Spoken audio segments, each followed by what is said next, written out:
Hello, everyone. Uh, this is Caillou, and I'm back here with uh, Alex and Leah, and also some special guests. We've got Oh, my friend Julia, who, if I should go this way. Yeah, my friend Julia. Yeah, that side. Um, who, if you've watched our previous live streams, she's been there for the end of book live streams, and then my friend Jared, who actually uh, I actually met Julia through Jared, so finally we're completing the loop here. Um, and he started with Ship of Magic, but has since gone back and he's read Assassin's Apprentice, but still isn't done with Farseer. So we're gonna be hmm. keeping the first part of this Farseer spoiler free, hopefully. But We'll try yeah, our best. I'll do my best. I That's appreciate all that. we can promise. Hopefully, we won't even have that much to talk about. There Somehow- doesn't seem to be a lot of overlap between trilogies, at least No. not yet. Somehow, we still end up talking about Fitz a lot, though. That's because we love him. We can't help it. No fits. He's a perfect. and then we can't help talking about missing Redacted. you know. Yes. Oh, yeah. So bad. Heck yeah. So how do we get into it? What do we talk Well, about? I mean, since you're talking now, do you want to just start off by giving your thoughts on the book? And then we can kind of just go around the table? I guess yeah, sure. A quick introduction. Yeah, I'm Jared. I've really enjoyed the Live Ship Traders series so far. I finished the first book like a few weeks ago, and I've been kept from reading the second book against my will until this podcast. So I'm very excited to jump into the next one. The first book was so much fun. I think the thing that stood out to me the most while reading it was the way that the author jumped around into people's heads all the time and like gave you what their thought process was. Sometimes a very flawed thought process, but like it gives a lot. It builds tension in the scenes where you see those misconceptions and ideas play out, especially in like those social situations.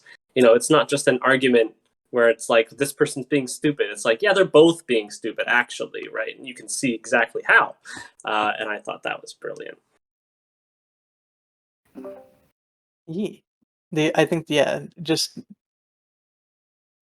you're frustrated, but the frustration also comes from like, I kind of get it. Like, it's stupid, but we've all been there. And that makes the story a lot more like, it makes it a lot easier to engage with rather than why, like, this is just dumb. No one would ever do this. Yeah, yeah. Or even if it's something kind of outlandish, at the very least you could see that there is a logic to it, right? Like, or you might be able to understand the character better or enough to like see how the situation is going to play out. They're not just like a total nebulous factor, which can be good, but Mhm. yeah. Okay, and I guess Julia, what are your thoughts on the book, especially since you're coming from a little change of pace from Farseer? Yeah, I thought that Ship of Magic was immediately more engaging than Assassin's Apprentice, right? Like, I started reading Assassin's Apprentice and I was like, I don't know if I'm going to finish this. And then I did, but it was a little touch and go. Whereas Ship of Magic, I got sucked in quick. I think that Ship of Magic is coming from an author that has experience, and Assassin's Apprentice was not. So it's, nice to see your authors grow. And also, like with Assassin's Apprentice, we're in Fitz's head the entire time, whereas this shifting of characters was fresh, it was new. It gave some opportunities for dramatic irony, which I liked.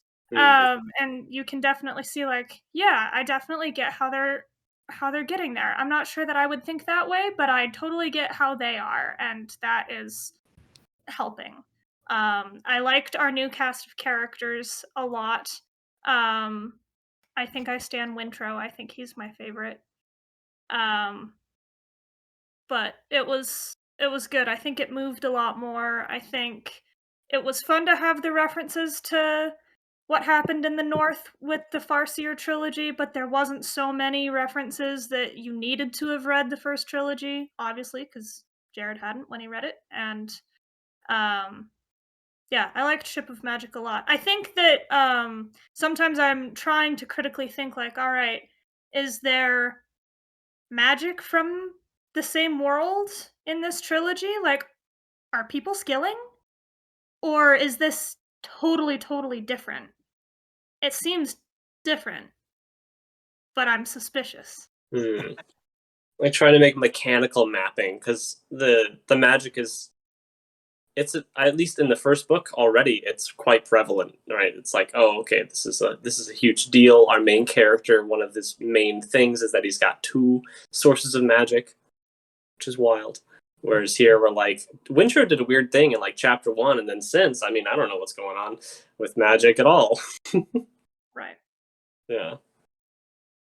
Well, there's a lot about the wood, and the wood is really cool. The fact, there's a soul shoved in that wood, that's crazy. Why is it There are alive? multiple souls. Yes, at least 3 generations. Basically, Well, a philosopher's stone. because there's that, right? But also the wood itself has its own, like, before it's made into a ship at all, right? Like, it's got something going on. Like, remember the woodcarver lady rejected carving a piece of wizard wood because she was like, that wood was very rude to me when I touched it, so I'm not going to do that. Which is very, very interesting. I'm very interested to see more about how this all comes together, how it all works. Yeah. Okay, since I think that basically we've established that the characters are the draw of this book, why don't we go character by character and talk about them? And since Winthrop has come up first, and the I feel like we're gonna have a little bit of a maybe not divide, but I think some of us are gonna like Winthrop more than others. Let's hop into that. I think that's gonna be an interesting discussion. All right, Anand, what do you think of Wishrow? So I'm in Julia's camp. I'm a Winthrop stan. I definitely find a lot more to find fault with him in this read.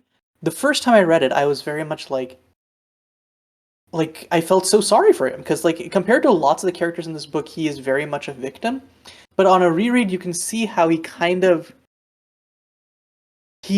puts himself in the mindset of a victim, and he's very stubborn in ways that lead to him not thinking about his situations in a critical way, even with Vivacia poking him and being like, "Hey, you're forgetting this." Um, and he kind of has this very sheltered and at times like maybe not arrogant, but he looks down on people even if he doesn't mean to sometimes just because of his perspective, and instead of trying to like empathize and reach out to them. And so those are qualities that I found more frustrating on this read through. I still do like him though. He is one of the characters who tries to be the most critical and grow compared to the rest. I think him and Althea both like have like periods of self-reflection, and he's like, even if I think that like he's sometimes dumb about stuff, like his life still kind of really fucking sucks as a result of the events of this book. Like Yes. bad shit happens to him. So like I can't help but feel for my boy. Yeah. Yeah.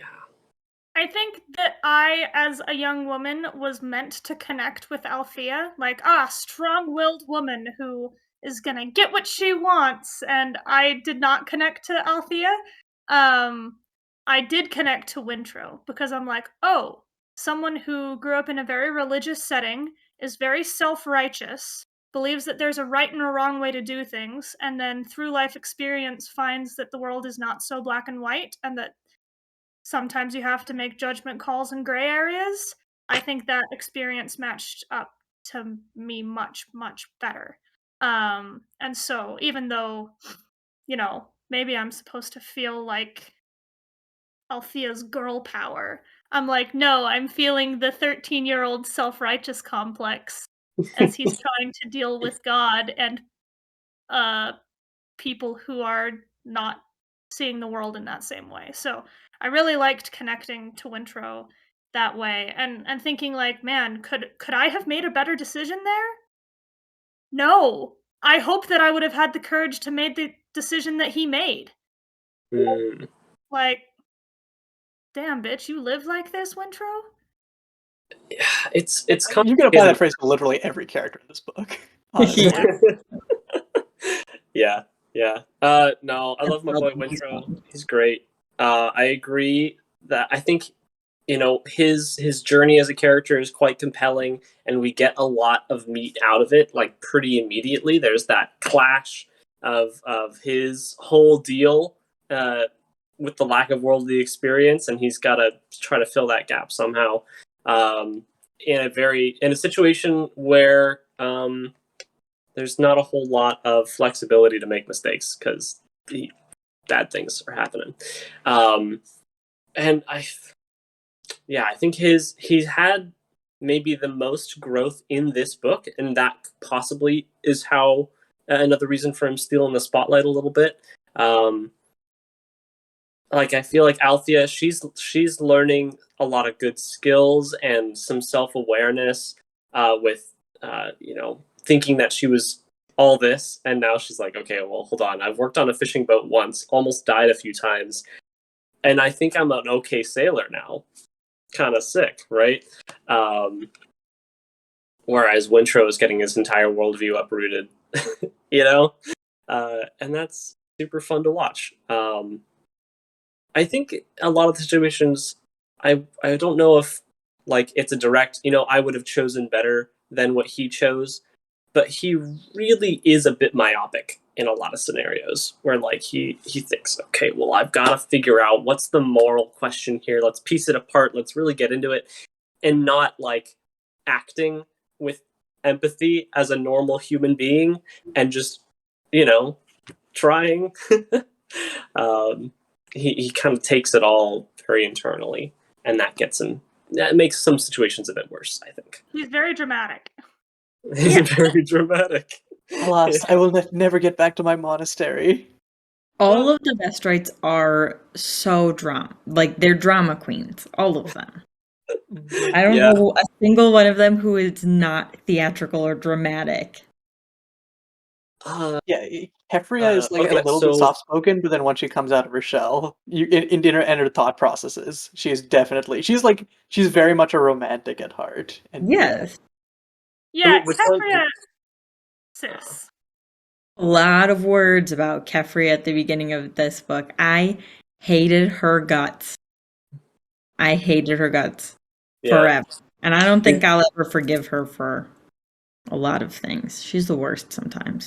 When I was meeting Kefria, I was like, how good is that dick, sis? Like, is this worth it to you?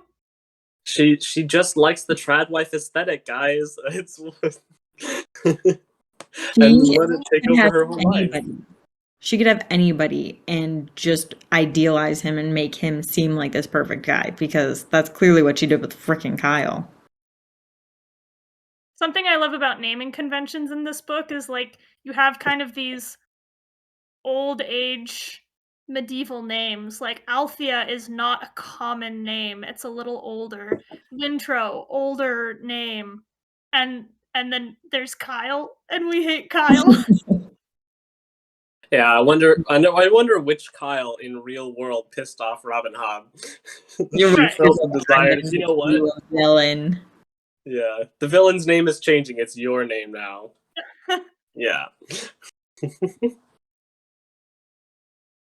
He definitely feels like kind of an amalgamation of like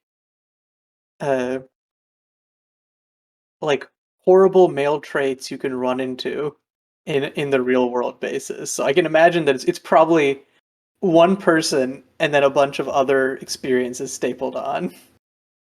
Mm. Leah, you're muted. Sorry, I never unmuted myself, but I just said Kyle's like a characteristic of a misogynist. Or sorry, a caricature of a misogynist. Yeah. I kept waiting for Kyle to get better. And he got worse. Mm-hmm. What's pretty wild in regard to the misogyny stuff is the book timeline, or its cultural timeline, is positioned so that like things are becoming more sexist, right? Like with the wealth and like, oh well, it's a show of wealth to keep your women idle, and I'm like, oh no. Well, This is things were follow better in the Kyle's past. reasoning. I could follow Kyle's reasoning most of the time, right? Like, it makes sense for me to sail the ship because I have prior experience as a captain, and because your father is in poor health, and because like Althea is not ready for it. Like, well, and also because I'm sexist and because she's a woman. But truly, she wasn't ready to be captain. Mhm. And Yeah, so I'm it's like, kind of the worst part yeah, is that Kyle is kind of right in some of the conclusions he comes to, but like not for the reasons that he comes to them. Yeah. yeah. I mean, I think Jared, you and I were talking when we were reading early. We said Kyle does all of the wrong things for the right reasons, and Kenneth does all of the right things for the wrong reasons. Yeah, that's a good way to put it. Mhm. Yeah. And speaking about like you can see the logic behind it, it makes sense that like Kefria, who basically like the way that it kind of sounds like Kyle like groomed her in some senses. Yeah. Yeah. It makes sense why like he has like she even says like he whenever he spoke he has like this solid like logic that she got from him. So it makes sense that he just stacks up all the things that make sense for his point. It's just like I'm not going to talk about these other things which contradict it. Just don't think about them. Right. His force of certainty in his own conception of how things are happening in the world is it's so strong he can't look past it. And for Kefria, it's a comfort that she sees it as, well, he's right then, there's so many reasons, and she can take refuge in that, which like is a certain kind of romantic, but also not good for anyone. Mhm. Doesn't even have her own brain. Like, she lets Kyle do all of the thinking for her at the beginning of this book, which irritated the shit out of me. But she does get better. Yes. She does, But but the way that she treats Malta is still unacceptable and ridiculous in my book. yeah. Malta is also unacceptable and ridiculous as a character. I I have like a very Malta big so soft much spot for better Malta. on this read because Yes. I could appreciate how fucking terrible all the adults in her life treat her. Yes. Like, They let her down. They all treat her so badly. Like, even when she's not being naughty, they're super mean to her and act like she's being naughty. And she'll just be like sitting there. They're like, this is Malta's fault. Yeah. Not They everybody. talk about her like she's not in the room. You're the adults. Malta's just acting like a teenager. Well, She should. teenager plus, but yeah, okay. Yeah. Let's move to talking about Veronica, Kefria, Malta, because I think we're already sort of in that. But I guess I have one last comment on Winthrop before we move on, which is when you were talking about how like Kyle is like so set in his worldview, it made me think that like at the start of the book, Winthrop is he really is his father's child in that specific sense, where it's like they both have a worldview and are super stubborn with it and can't see how to jockey and fit stuff into that. But yeah, which isn't a connection because I always thought they were like completely different people. But I guess in that one thing, it's just that Kyle never grows and Winthrop does. That's a cool parallel. Yeah. Thank goodness Winthrop grows. He was so annoying at the beginning of this book. Oh yeah, he was. I don't know. I feel like he was annoying. I had to be the only Winthrop defender at the start of the book. I had to defend Yeah. his honor. Alex and I were tearing him to shreds. I've always loved Winthrop. Him and Althea. Yeah, I get that he's annoying, but he's annoying in the same way that I am. And so I'm like, all right, you can be a little annoying as a treat. As a treat. But yeah, speaking of annoying, Malta. Malta. Yeah, the first I time think I it's read fair this that book, I almost stopped. hated her. Yeah, she made me so mad I almost stopped reading. It was like I have to take a break because I'm feeling actual anger emotions from this stupid. I think Malta is the character I hated most since like Dolores Umbridge from Harry Potter. Like, Yeah, she was so fucking It was annoying. awful. But then on But this read, I did not hate her at all. no, I felt so bad for her. I Yeah, I felt felt like bad for I her. kept reading it and I was like, oh my God, like everyone else is the worst.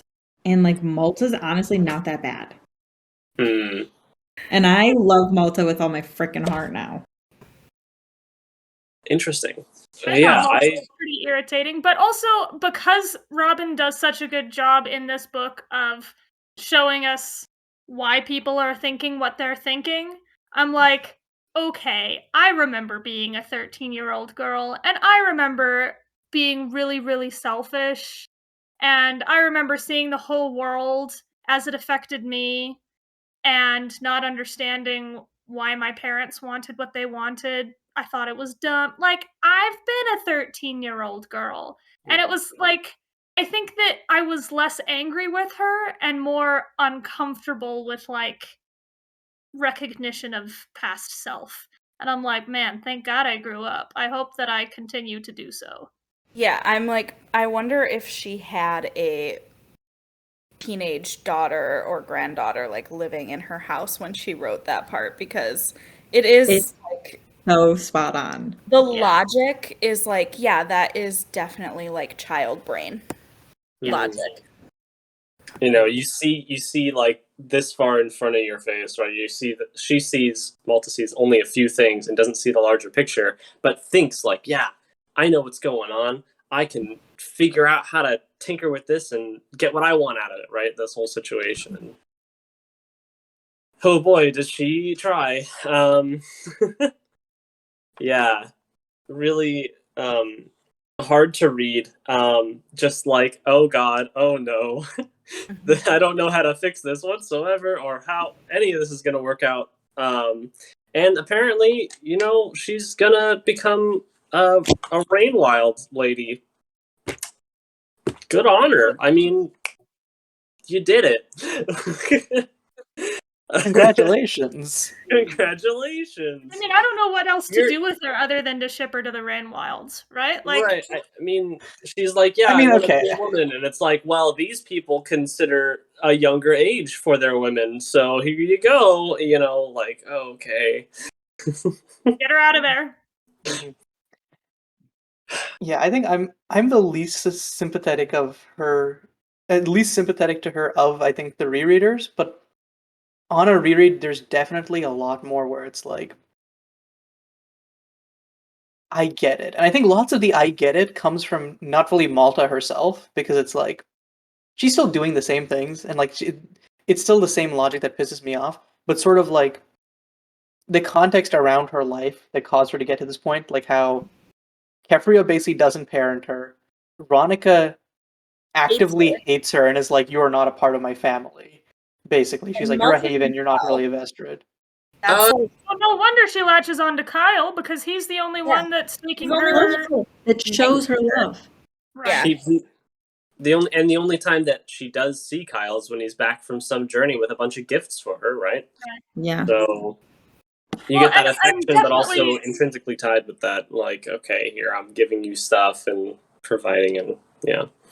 Well, and I can totally see the whole, like, well, you think that I'm going to do something bad, so I might as well do something bad anyway. I'm not going to get any credit for doing anything good, so I might as well do whatever I want, because you already have this idea in your head of how I am.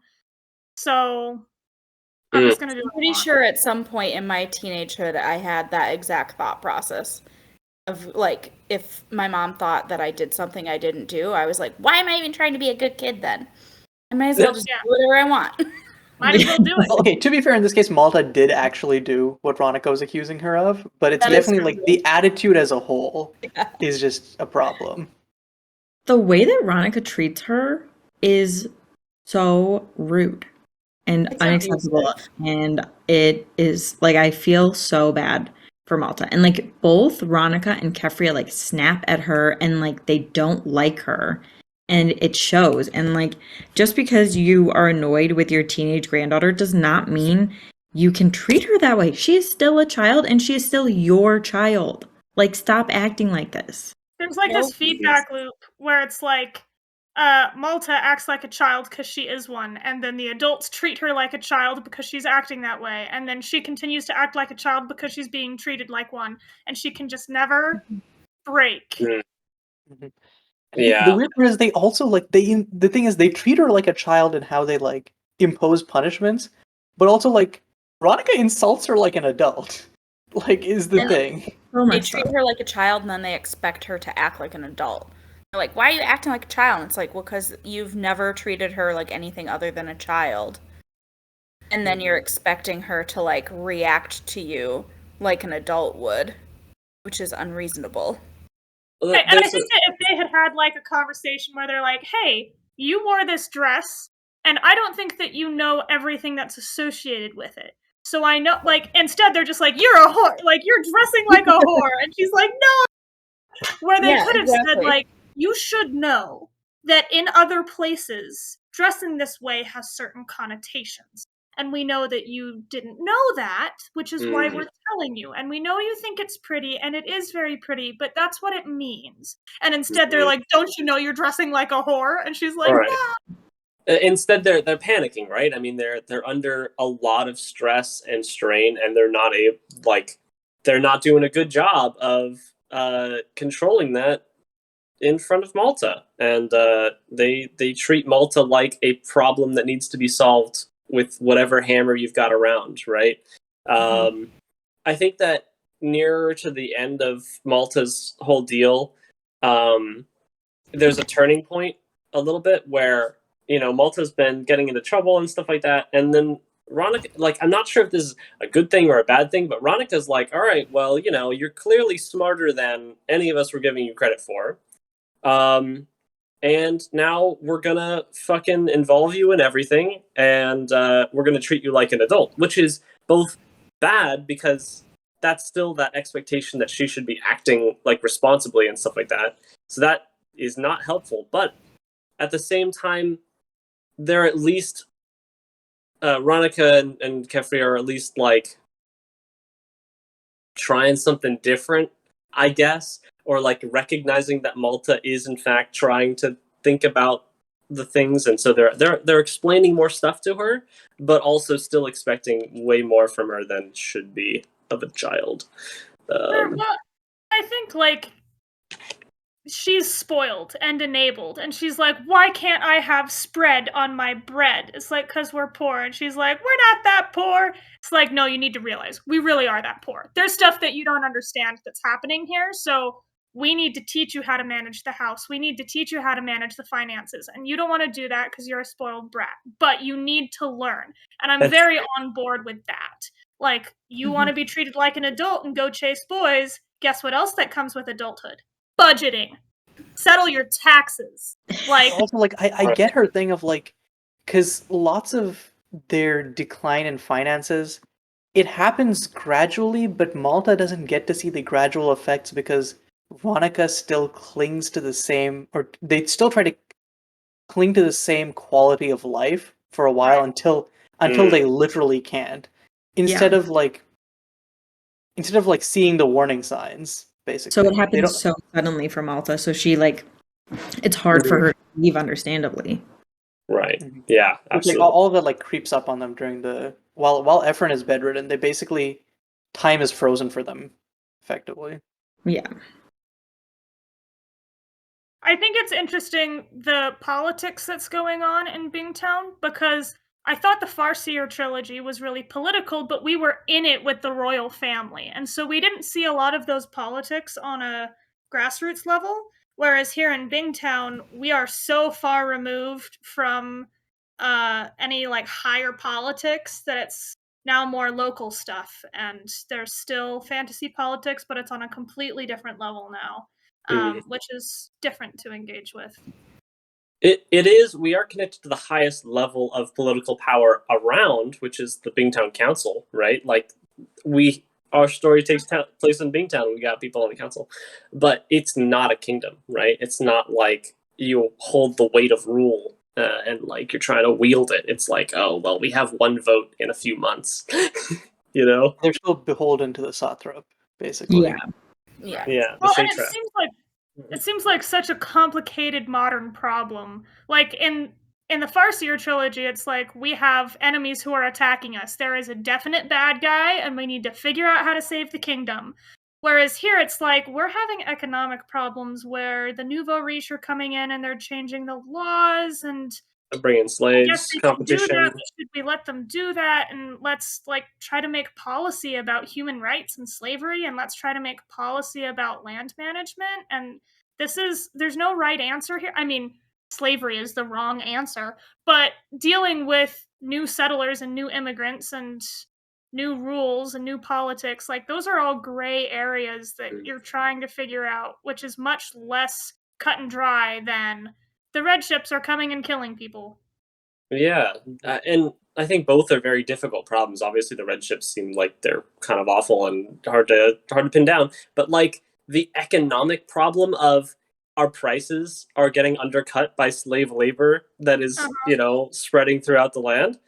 How the hell do you solve that, right? Like, especially because you have the thing of like, how do you verify who's a slave? Because in Jamila, they're all like tattooed, and here it's like, yeah, sometimes we're just like, yeah, this is my buddy pal indentured servant, not nudge nudge, wink wink, and yeah. Does Reach even have a tattoo? No. I think Raish has a tattoo, but She I does. don't know if any others do, but I don't know for certain.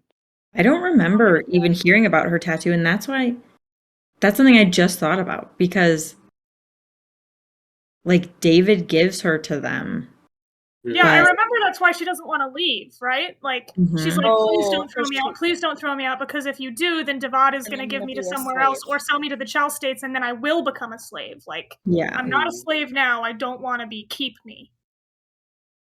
Can you guys hear my dog snoring? He's so loud. And he's no. I think Discord's like, audio filtration honked out. Aww. Incredible. Oh yeah, also happy late birthday, Frodo. Oh yeah. Well, I don't know what his actual birthday is, so I just say the whole month of July. So happy birth month. Yep. Birth month, Frodo.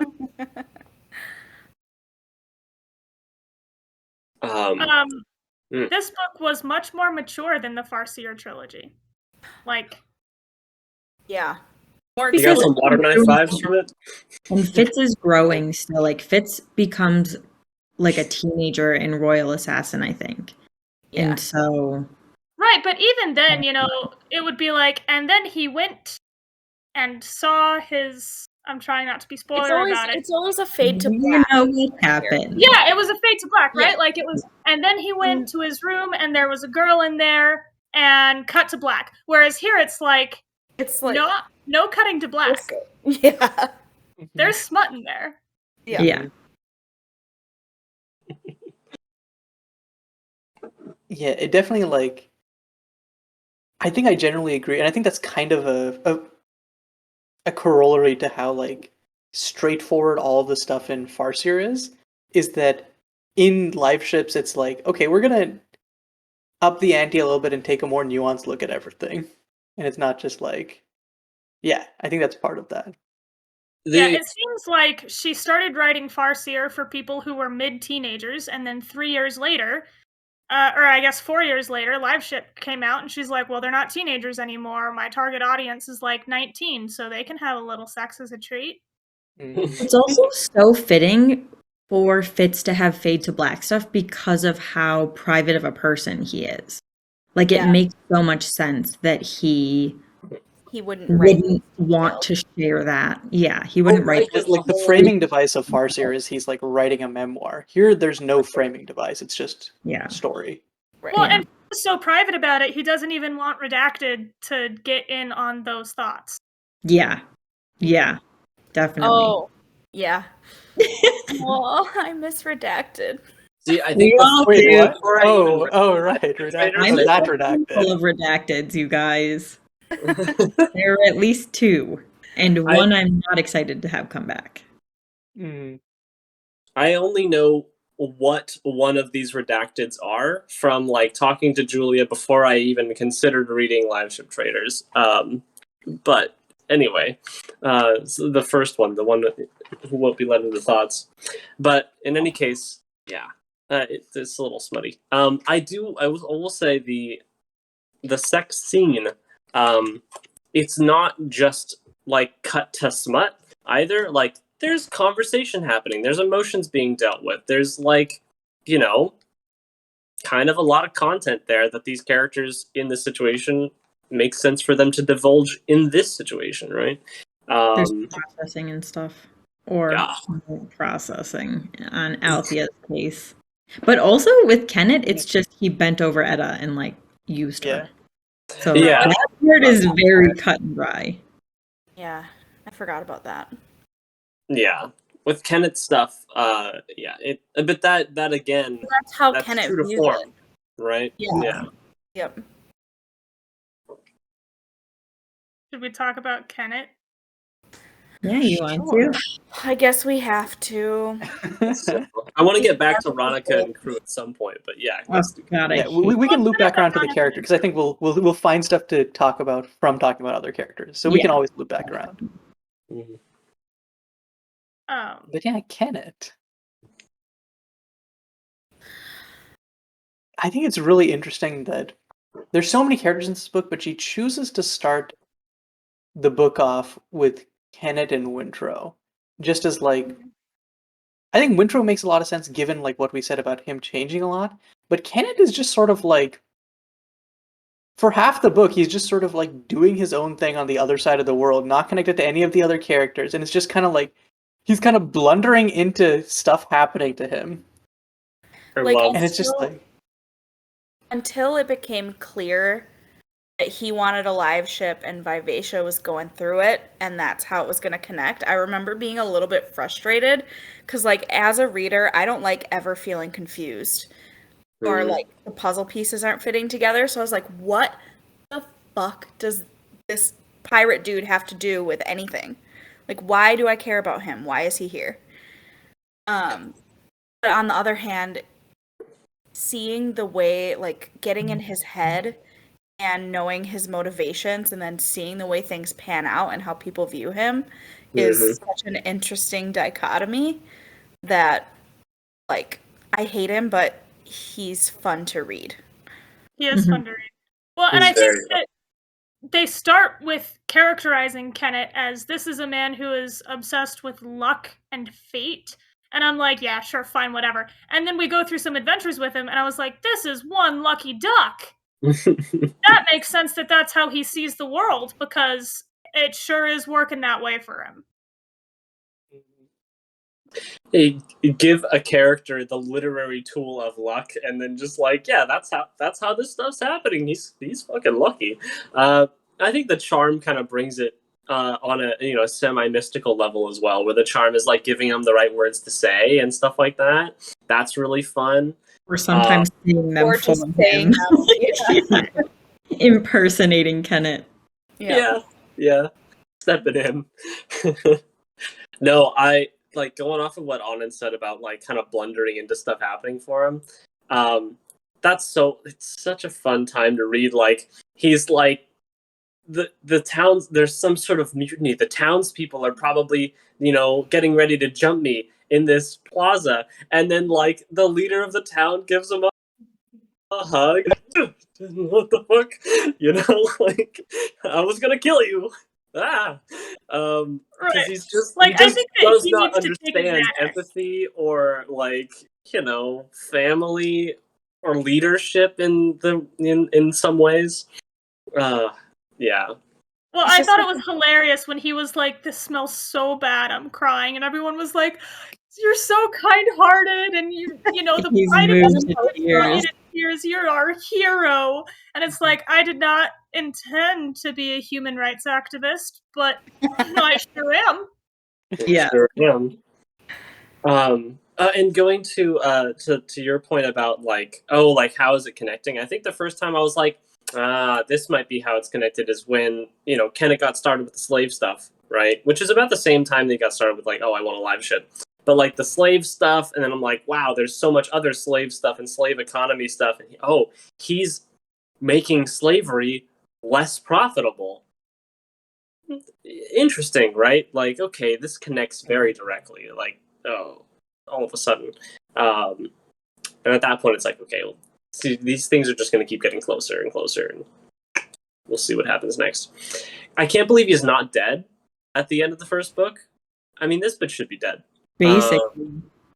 Yeah. He's alive just based on his will. His leg got cooked, and he's still alive. That, it's so gross. I'm I sure love there's how it still like ends. bones sticking out too, because he didn't let them like chop it off. No. Mm-hmm. So like it looks What an idiot. disgusting. He's I stupid. love this, and how it ends with like, all right, now we have Kyle and Kenneth and Wintrow on the same boat, and Wintrow's in charge, and I love it. It's nice, isn't it? Yeah, I loved seeing Wintrow take charge. I completely forgot that he had done that. And I loved him like taking control of the situation. I think he did. Yeah, there's like him like pulling up Kenneth by the shirt front, like let's Snatching go. his ass. Yes. Like talk your shit, Wintrow. It's incredible. And God, I really hope that Vivacia maybe doesn't become a pirate, but also like, I don't know, she can do her. Fuck it, she's deserved it. She's been through enough. Like, Mm-hmm. at least you're not a slaver anymore. That's cool. Yeah, she's definitely, her whole thing has been like trying to self-actualize and be like, who am I really? Mhm. Which is also, on a reread, I was actually kind of sad that like her and Wintrow got like brought back together in this circumstance, because it feels like Vivacia was just like, okay, I'm gonna have to try and find out who I am. I'm gonna cut my mind off from you, and then immediately afterwards, because of the slave rebellion and the storm and everything, her and Wintrow were brought back into like that codependency. So Oof. Yeah, that was a bit rocky. which like at the moment it's like, okay, thank God Wintrow's here to like help Vivacia go through all of this, but also it's like, Damn, we are stuck with Wintrow again. And Vivacia's part of him now.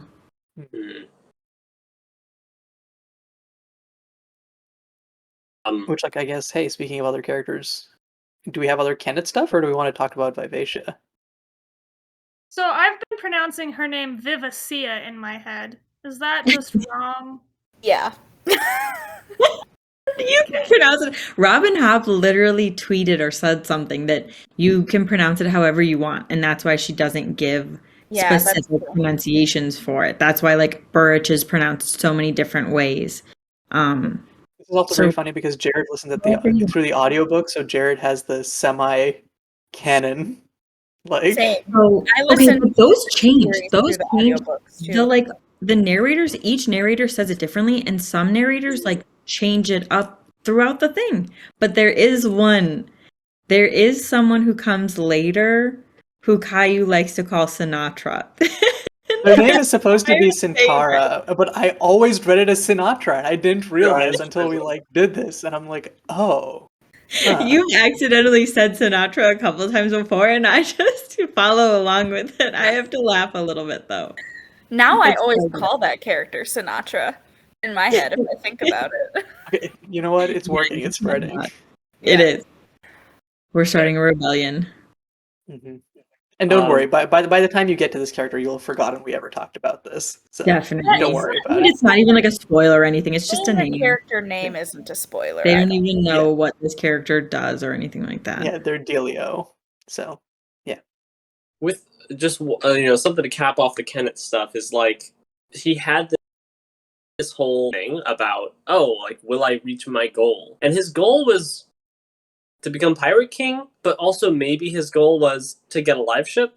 And so I can't tell if, by the standards of fate, has it been resolved? Like, has he gotten what he wanted, right?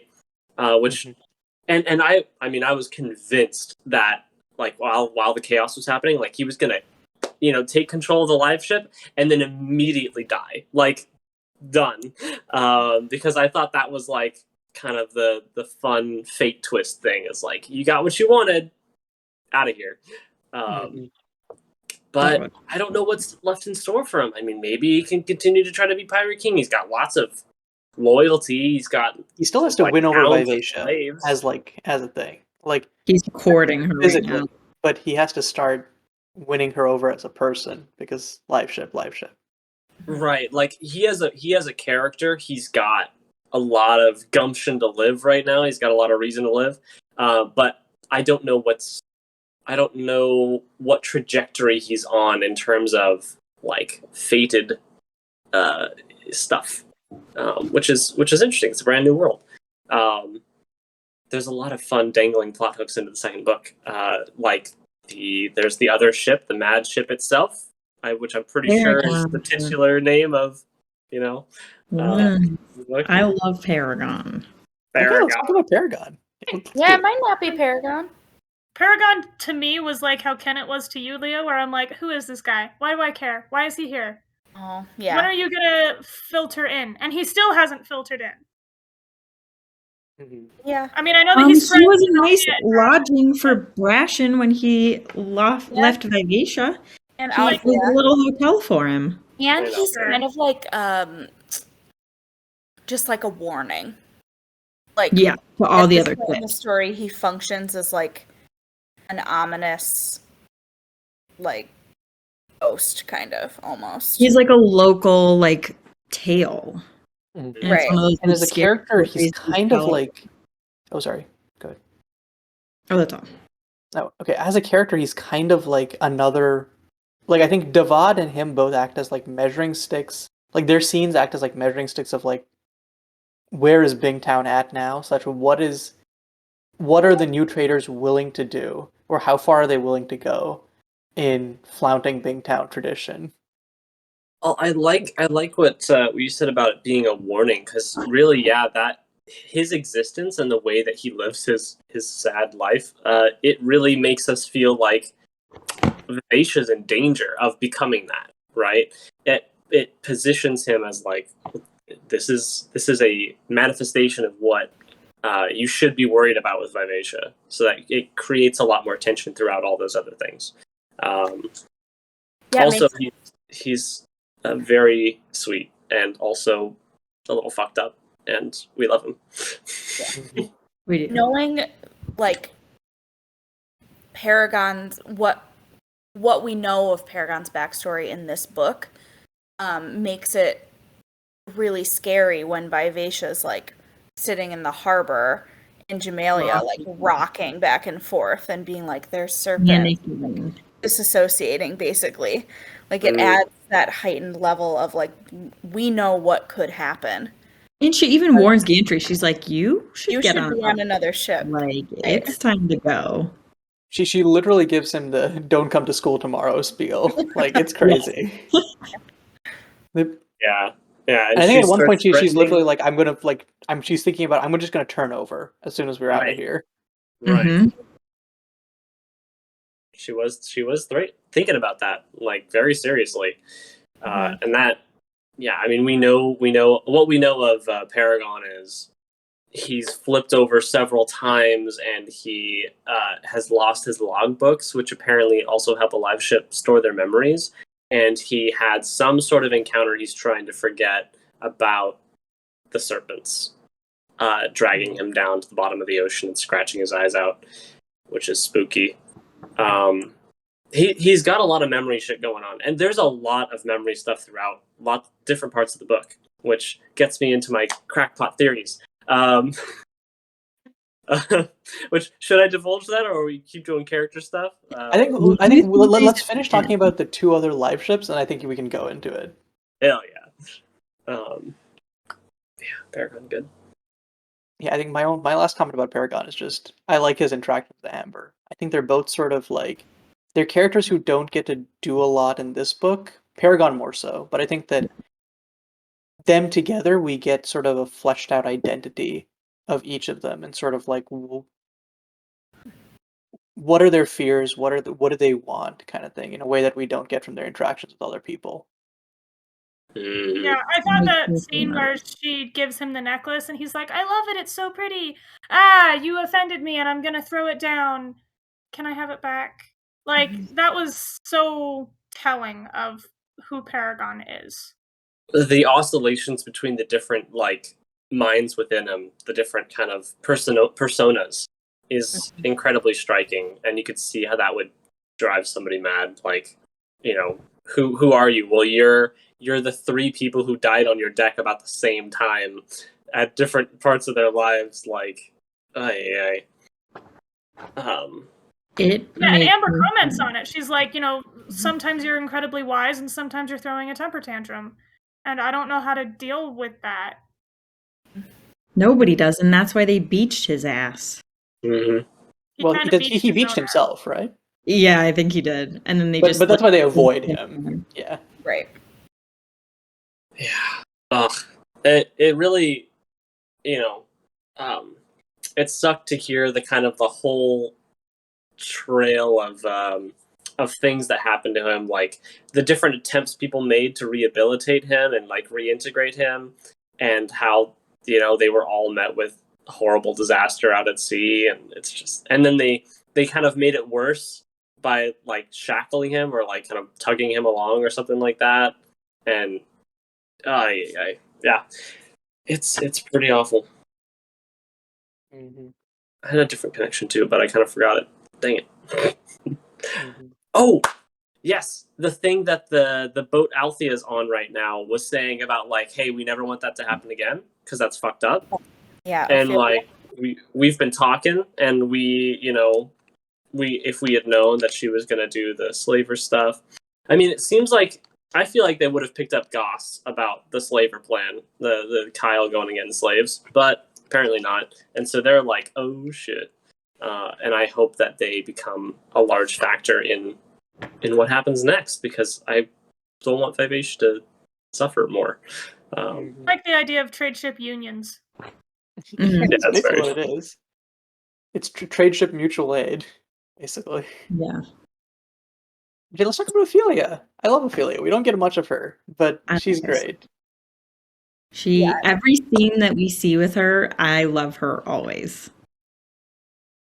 It's really good. I think it, not necessarily a comedy relief, but I think in the story, like, there's some real bad shit happening with Wintro, and then we go and like Althea's hanging out with Ophelia, and Ophelia's kind of great. She's just, you know, Eating advice or whatever they were playing. It's And also she's like, sorry, go ahead, Leah. Oh, I was just gonna say, it's also like the only example that we as readers get of a functioning, quickened live ship, because Vivacia's trying to figure her shit out, and Paragon's just a mess. So we can see like what a live ship is supposed to be in Ophelia. one of the longest living ones too, right? That's pretty strong. Yeah. Like, she's super stable. She's got it figured out. Yeah. For her to fix the Althea being a girl thing, right? Like the same thing would have happened to Althea on the Ophelia as it would have on the last ship, where they're like, you're a girl and get off of here. And Ophelia was like, listen, we'll work it out. Like, we'll take care of it. Did they really have to, like, it's just a prank bro her, though? I'm still mad about that. Where they were You like, know that was Ophelia's idea. She's like, please, guys, we have to. I don't get enough drama in my life. Yeah. Yeah. With her character present, it makes sense. But yeah, it was a bit like, oh fuck. There was a pretty strong reason why Althea didn't start joining up with a different live ship, like a family ship, at the very start, right? And that was political, right? They wouldn't want to take her on for two reasons. It's like, okay, well, one, you know, you're our competition, but also at the same time, it's it would be weird, I guess, like for our family's stuff to do anything with your family's stuff, so we're not going to hire you. But then the her being a woman thing is removed.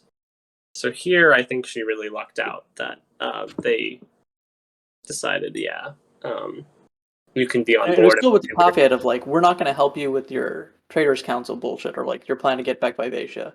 But we'll vouch for you in your sailing, at least. Just don't drag us into your conflict. Mhm. Oh yeah, I forgot about that little caveat. Mm-hmm. That's reasonable of them. I think that's Mm-hmm.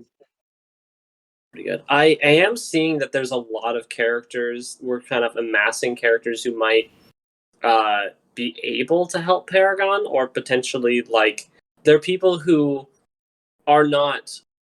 Their only impression of Paragon is not this guy's going to kill me if he gets the chance / if I'm on his deck. And so that makes me feel like Paragon's going to sail this next book, and we're going to see how rocky that shit is. But I'm pretty sure that's a prediction that's going to happen. We're getting Is that your spicy prediction, or do you have another, or is that just your Rainwild surface River. level prediction? That's a surface level prediction. Okay. What'd you say, Julia? Oh, I think that the Paragon's going to go up the Rainwild River. Ooh. Mm. I mean, Will only he? live I ships don't know, can. but I think Why that do you would be think that? Just because it'd be fun? Yeah. And well, we know someone has to go up the Rainwild River to take Malta there. So Oh, well, I thought the Rainwild folks will just take her, but that's an interesting well, point. just take her on what? Because we know that live ships are the only way to travel it. So And because Rainwild families and Bingtown trader families are linked, they like have a single family relationship. I think those are the ships that they sail on to come back and forth. Besides, like the Vestrite Rainwild family, because Vivacia doesn't go up there. Okay. Okay, crackpot theory time. So the serpents are trying to sniff out some sort of like promise that they were given, some sort of like promise that they could be more than what they are, and they've got all these half memories that they transmit through their poisons, which is an amazing concept. I love it. Alex just turning I off the have video to. entirely. Yeah, have I'm to going to say do that. I have Guys, to don't leave me alone here. I can't control my facial expressions, so No, I'm sorry. For safety. For safety. That's very fair. On your screen, your face is totally frozen. But okay, so they're looking for the other half of their memories or something, and they were promised that like they can recognize Vivacia's smell. Maybe it's every live ship smell, but since there's been a lot of serpents in the area where live ships have been, maybe that's it. Could be all live ships, or it could be just Vivacia. That's like definitely going to lead the serpents up the Rainwild River, because I think so they were passing memories into Vivacia, making her remember shit, which is wild. And my theory is that the wizard wood and the tree have to do intrinsically with the serpents. And my even more crackpot theory, because there's like dragon references, and especially in the serpents half remembered memories, like in their legend, I think that the trees and the serpents are like part used to be dragons. Like part of it, like you take a dragon, you take its lizardiness, you make a serpent, you take its bones or whatever, and you make trees out of it. And these are like dragon souls that are split. And I think that would be hella sick. So I think Vivacia at least is going to go up the Rainwild River and lead a serpent up there. Especially the serpents have been shown to be really strong, and I don't think they would have a problem with the water there. very interesting. I have nothing to say about your theories. I am keeping silent as well. I think that as you finish the Farseer trilogy, you will have more context for that theory. Is that fair to Great say? wording. Yes. Yeah. Interesting. I think one of you mentioned that there is something to do with dragons in the Farseer trilogy. And I might have said that earlier. you might have said that. And so, I mean, that would be context that I would want for my theories. But yeah, I think it's really awesome how, like, this idea of over the generations, the serpents turning more and more into beasts and losing their sense and their memories and their concepts. That's really cool and compelling. I love a good twisting of what it means to forget, but like generationally forget, into this horrifying regression into beasts, which is happening at the same time that they're gorging themselves on dead slaves, which like kind of adds a spin to that, I guess, right? Like they're succeeding very well as a species at the moment. They've got a lot of food, but they're also like almost through that indulgence, they are losing their ability to discern and like critically approach problems. I don't know. Earlier, Jared and I were talking about, oh my gosh, we have everyone's cameras back and they're all working. That's great. Yeah, hi. We were talking about like, oh, what would happen if Wintro met Fitz? Right, yeah. And a philosophical debate that would last for days. Yeah, I think that Wintro would be like, no murdering, and Fitz would be like, but a little murdering is okay. It depends. And Wintro's like, no, it's not. It doesn't. It doesn't depend. And Fitz would be like, okay, but what if by murdering them I can save thousands of people? Like, look at Regal. He's so murderable. Look at him. Yeah. Look at him. And Wintro would be like, but he's your something. family. And Fitz would be like, you have no idea what's going on here, kid. Like, murder's okay sometimes. I think they would definitely like clash with that particular aspect quite a bit.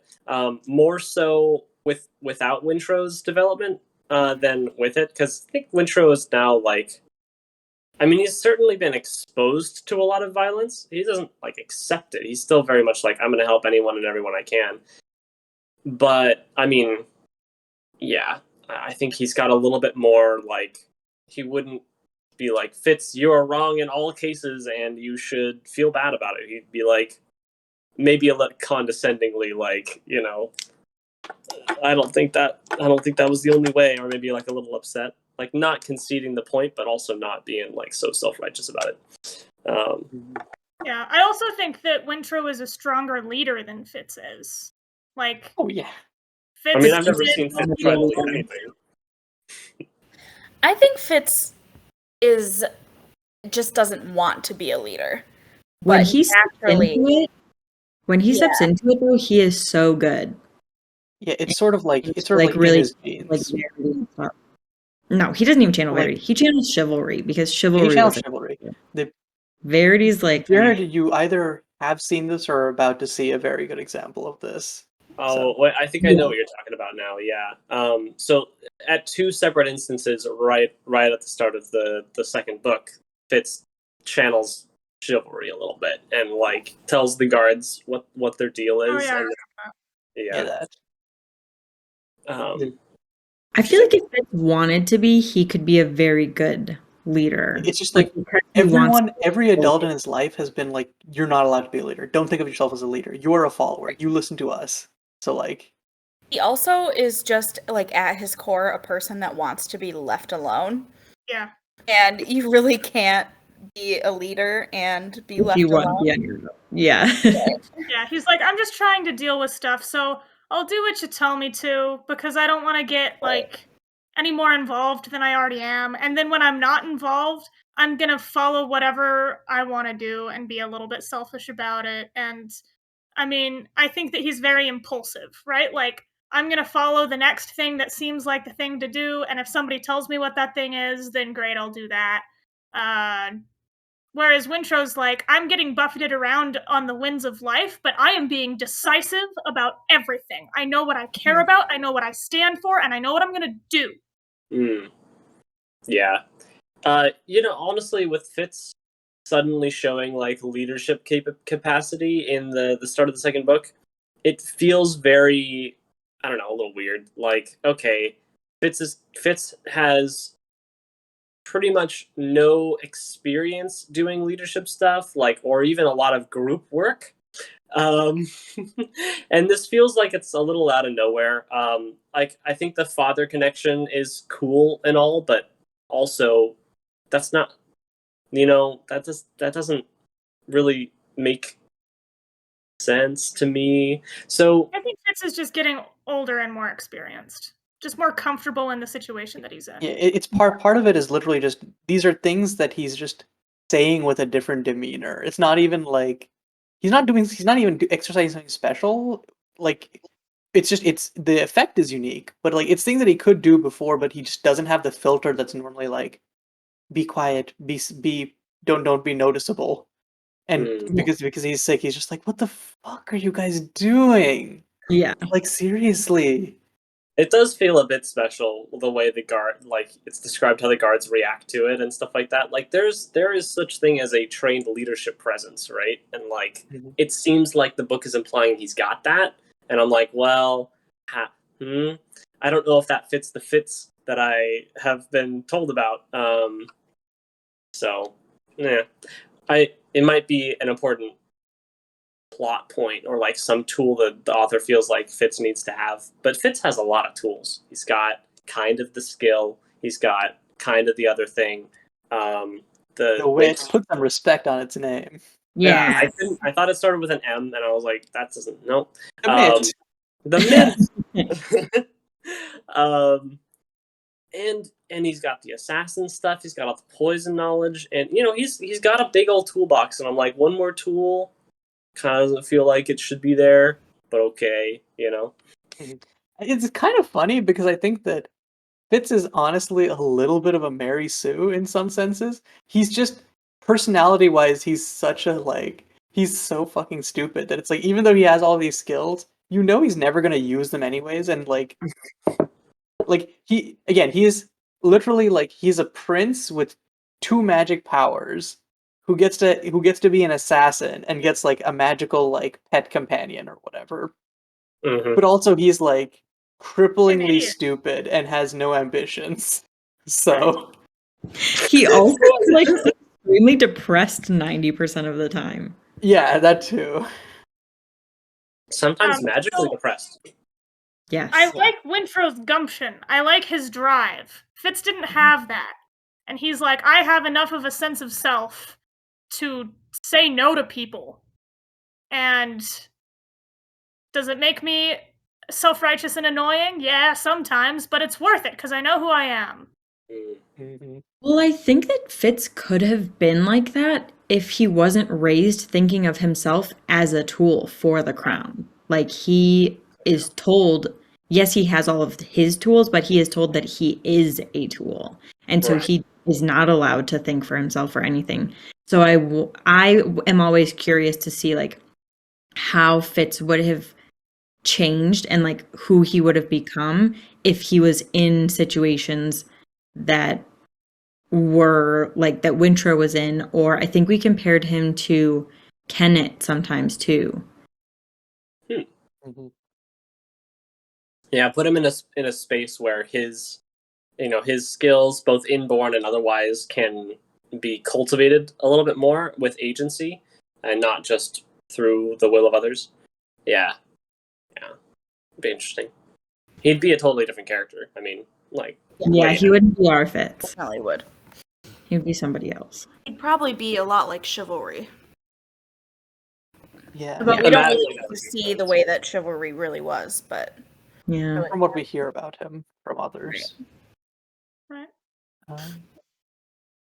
The Vestrit family, if I can bring us back there. I like Ronica a lot, actually. I know that she's a big bitch, but treats Malta really poorly. But also, I don't know. Anytime she's just like, she's just trying to solve problems and hit things with a hammer, like get things into place, make the records work.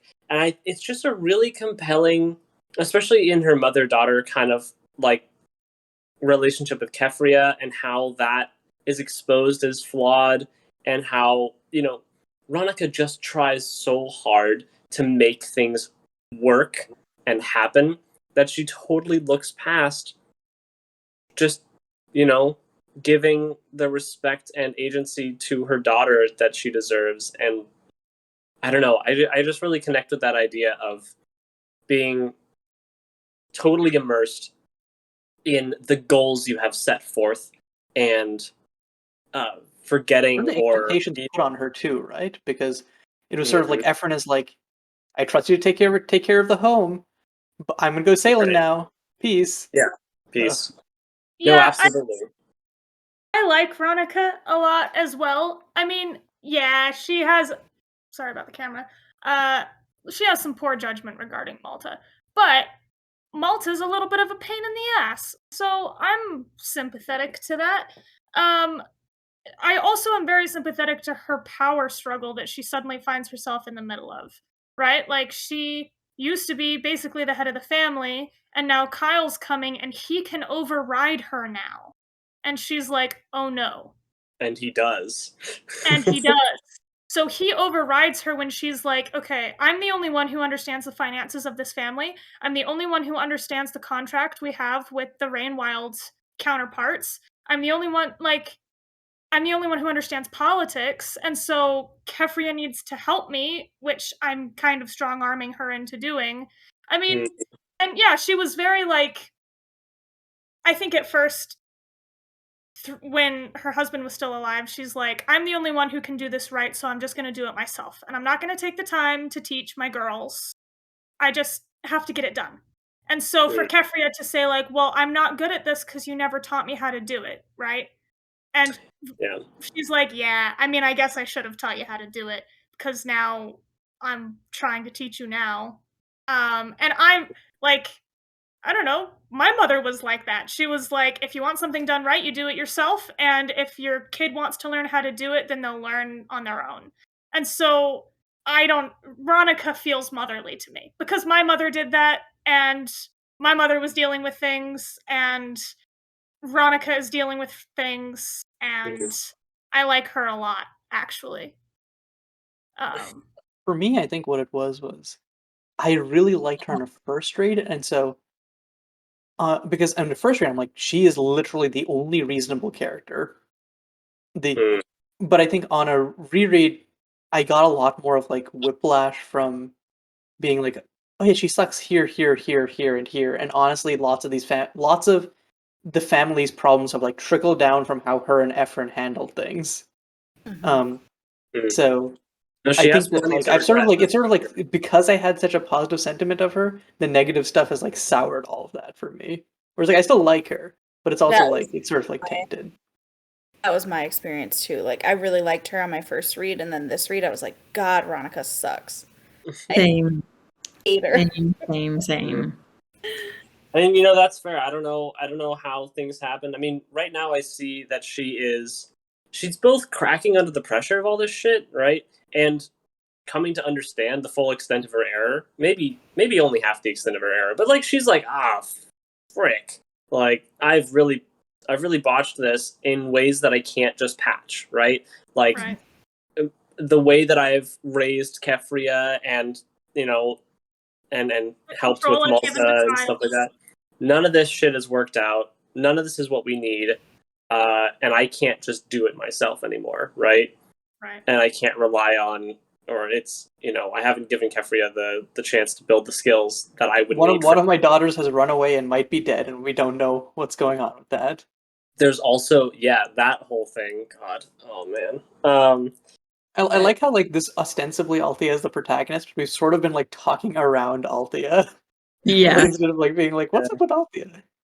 I felt speaking of Althea with Veronica, there was that part kind of early on, like right after Althea kind of stormed off and did her own thing, where Veronica was trying to like get Althea back and like talk to her, and there was that window scene where Althea was basically just like, "All right, I need you to promise that you're going to stand up in the council for this stupid plan I have," and Veronica is trying to communicate it on an emotional level, which she's not good at all. And she's trying to be like, look, I'm just trying to do my best. She's trying to get the forgiveness that she needs to know that she did the right thing, but she doesn't get it. And like, she doesn't deserve it either. Like, she fucked up. But I don't know, that whole interaction was heartbreaking. And like, oh yeah, Yeah. this is not going to be resolved right here, right now. And both these characters have a little bit of a ways to go still. Well, I was and gonna bring up Veronica that scene for straight up another reason. betrayed Althea. Yeah. Yeah, Like, she did. that is the ultimate betrayal. Not only did, like, Kyle treat her horribly at the beginning, but, like, her family, Yeah. like, kind of kicked her to the curb. Yeah. Mhm. And like I love that journey for her because it forced her to go and become a sailor. It forced her to go prepare for the life she wanted. And like, was it a hard knock sort of preparation? Yeah, it was. It sucked hard. She's like, let me get on the grossest, worst ship I can find, and I'll learn there. Like, Yeah. not what I was thinking. She's about as smart as Fitz sometimes. Well, wasn't it like the only employment left because all the other ships had left except for the hunting ships? Maybe I'm crazy. No, No. no, it was the only one that she felt confident that she could get on. I think without a ticket or Yeah. Okay, that scans. And I think Right. she like specifically didn't want to do a ship where anyone would know her. Yeah. Okay, That like that makes sense. significantly limited her options as well. Yeah, I think she had pretty limited options. I think it was just like wild plot device that Brashen happened to be on the same ship. Or they have that conversation in Paragon's deck about like, what are we gonna do next? Well, we both need to get on a ship, and then they do not coordinate. You know, they don't even think like, oh, we both kind of need the same thing. God, no, jeez. Well, I think at that point, Althea doesn't want to have to rely on anybody because she knows how much and how badly they can betray you. And she doesn't want to have to worry about having that happen with someone else. Like, it's bad enough that your family does it. Like, you can't trust anybody after it's like your family who's supposed to have your back all the time. They're the ones who give you the ultimate betrayal. Like, how could you even possibly find any trust from someone who's not part of your family who did that? Like, She's literally makes like, well, sense that I she don't have a home anymore. Home is in the past. yeah. Right. That's a good point. Yeah, that mindset makes a lot of sense. And Brashen was basically saying like it's impossible to get on one anyway. You know, he was not being very helpful, except that he said something that ended up being very helpful, which is disguise yourself. Be a Yeah. boy. Yeah. Yeah, just Speaking of all that, what do you guys think of Amber? Go for oh, it. no, go ahead. No, go No? ahead. Spooky lady. She's cool. I like her. I think she's made of wizard wood, personally, or like some bullshit, because like she's clearly lived several lives before this one, and is like, or she's like, yeah, I used to be an actor. No, you weren't. You weren't an actor. You've had several lifetimes here. Come on, and she's super sick. I love her demeanor. I like the thoughts she has. I like the empathy. I think she seems like a character, almost like the Fool character from Farseer, in the sense that like there's something greater going on there. I mean, I just figured out the Fool is literally a soothsayer in the beginning of 2. Like, I wasn't sure what they were. And Amber seems kind of similar this is a character that is more mystical than standard, and has got some shit going on that I want to know about. More mystical than standard. Yeah, I think it's also interesting though because Amber is also like a very open character about something. It's like when she's talking to like Paragon and being like, if I could, I would do this, and she's like building this whole like fantasy of like I would live on you and stuff. She's like very emotionally open, but like is closed off about other things. And she's also like she's like straight. She's like, hey Althea, I want to be your friend because I like you, but I also think you're going to be important. Like she's for a mysterious character, she's very straightforward in some interesting ways. Yeah, it's really spun in a fun way like that. Yeah, it's a good point. What do you think, Julia? I think you said a small comment, but I didn't hear it. Yeah, I think my comment was kooky lady.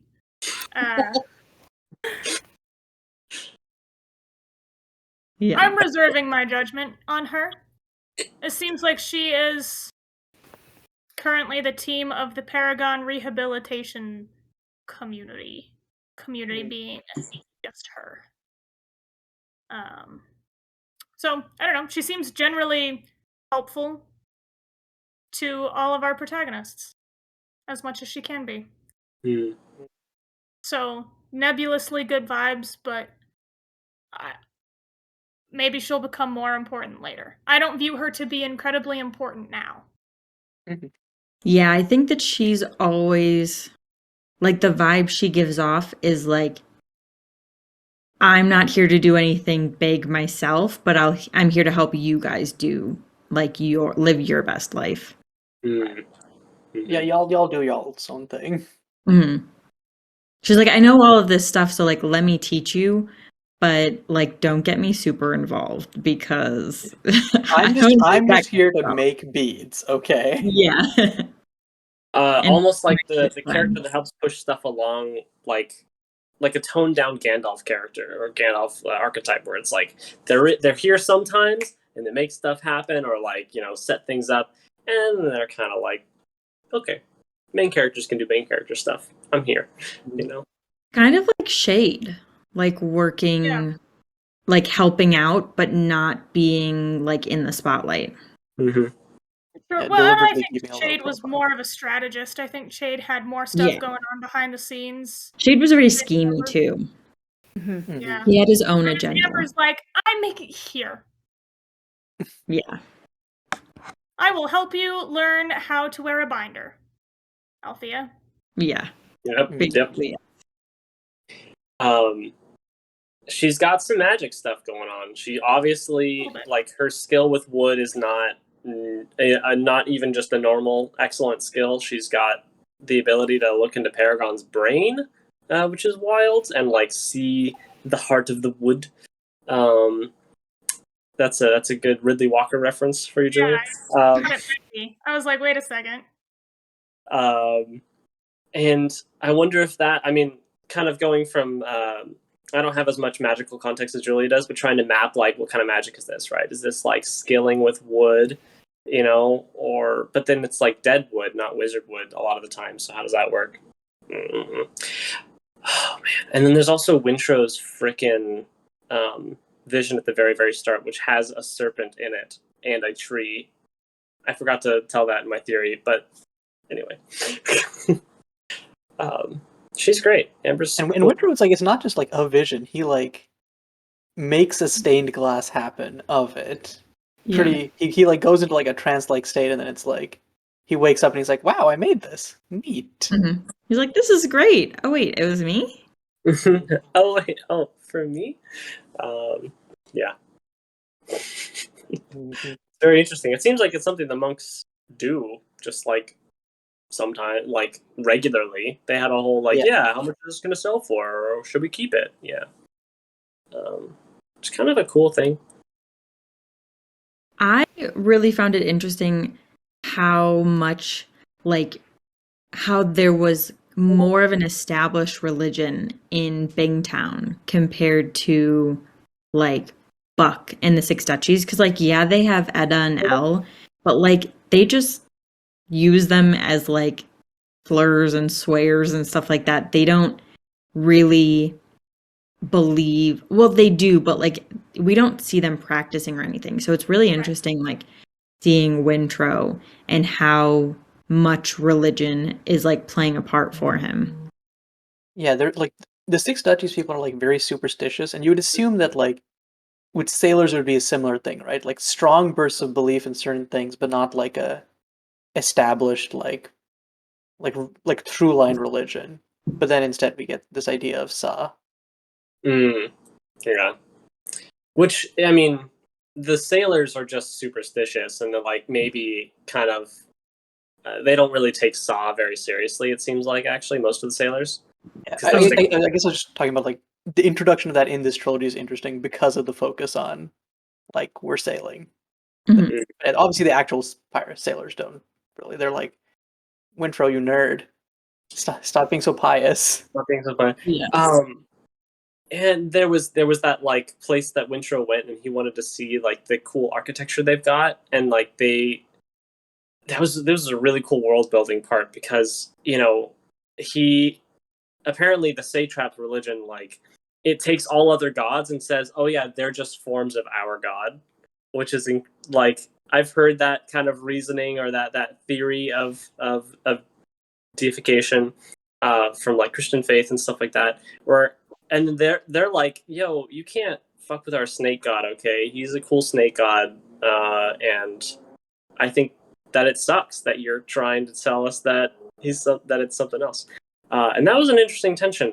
That paired with Wintrow getting a lot of information when he was being branded as a slave about how the monks are kind of different in the capital. Like they're not doing the good works Wintrow thinks they would be doing, and they're looked upon as just kind of like some Puppets of the state.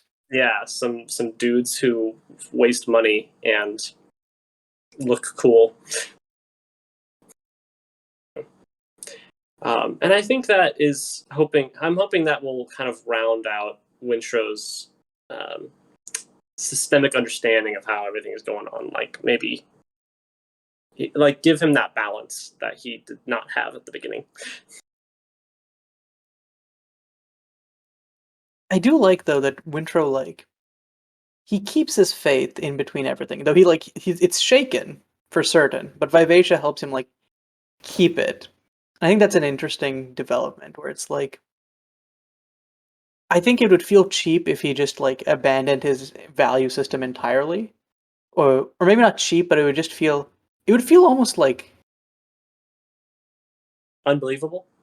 Yeah, like how could you have almost become a monk and then throw everything aside because you live on a ship now? Which like maybe not even unbelievable because I could see like the experiences he had would make him like really cynical, but like I feel like it would almost be like spiteful to be like it would not feel like a good theme. It would just feel like the world sucks and you shouldn't believe in things. And here it's more of like what do you need to do to maintain your beliefs and like or what beliefs need to be maintained as a result of being exposed to new parts of the world, I guess. It feels more nuanced and less like the world sucks, be sad, which I've seen like lots of other pieces of media take that tack on, which is Right. I don't like it there, and I like that Wintrow's arc isn't just that. It's not just full like nihilist. Nothing. It doesn't matter actually, and you get dunked on if you think it matters. You know. Yeah. Which like I mean, if it was Wintrow alone, he would be like that. But Vivacia is like, what the fuck are you talking about? Like Wintrow, I thought you had more courage than this. Mm-hmm. And there's that one slave priest who I think is somewhat of a cautionary tale, right? Because he has the title of priest, but he is not acting very priestly. And so it's kind of like, all right, Wintrow, how far are you gonna how much are you gonna give up?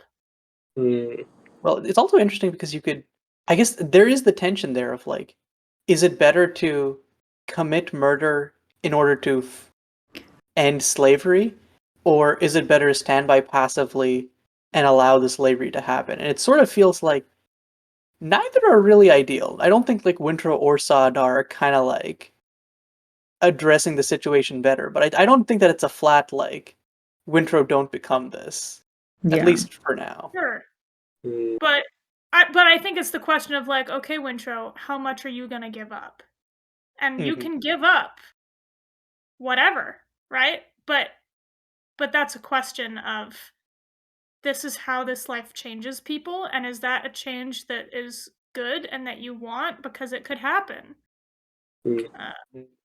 Certainly, like we're given our main character, or like one of our main characters is a priest who got put into slavery, and then we see a priest who got put into slavery but has been there a long time, and so we're like, oh, okay, well, you know, we see that how it's starting to affect Wintrow, and maybe this is like a possible endpoint, right? So he's positioned as is Wintrow on this path.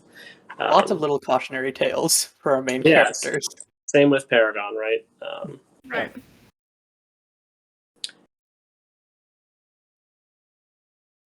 I guess I'm trying to think of other characters we haven't talked about, but I know we haven't talked about Brashen, so I guess we can. We've not talked about Brashen. Yeah, Brashen's one of my favorites, even though he's kind of stupid sometimes.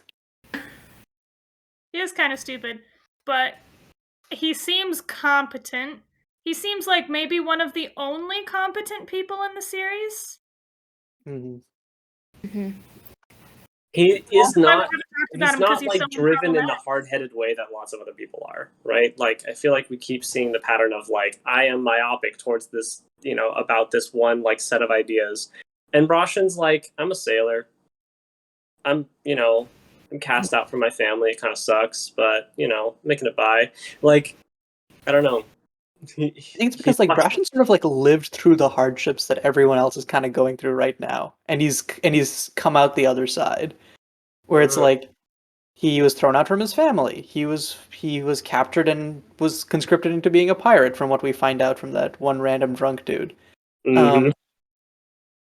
Like Right.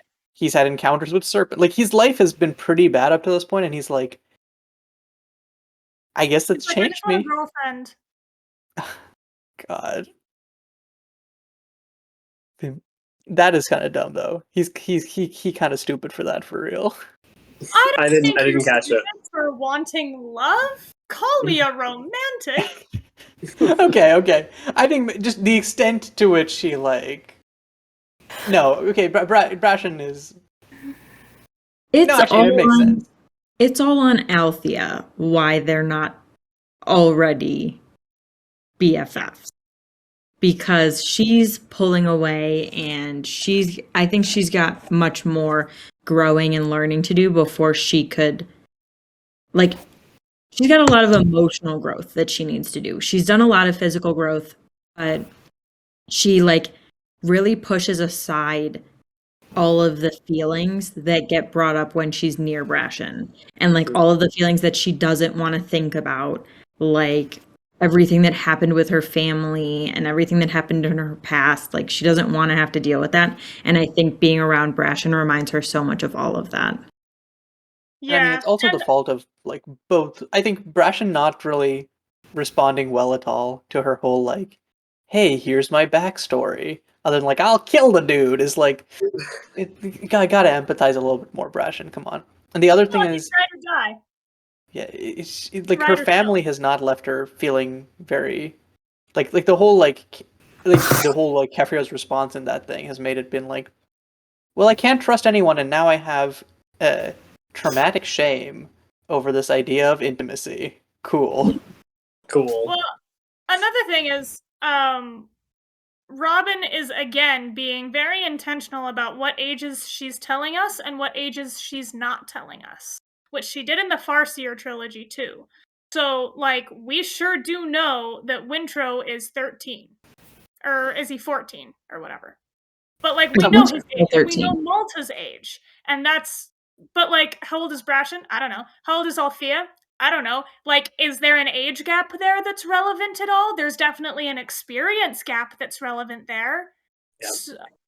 Well, they could be the same age and have vastly different experience levels just because Brashen had to make his own way and do that. But I think we all are under the assumption that he's like, I think that he's like a handful. Like, he's only like 3 years older than her. Like, I don't think it's a drastic difference. Yeah, my like read was 23, 28, but I don't remember what the exact numbers are. That seems right. Yeah, that seems reasonable.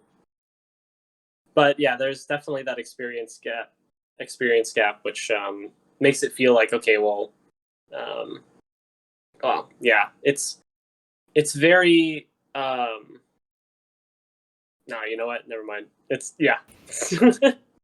somewhat of an experience gap, but they both seem like they could be pretty much the same age. Oh, that's the shitty haircut. Oh no.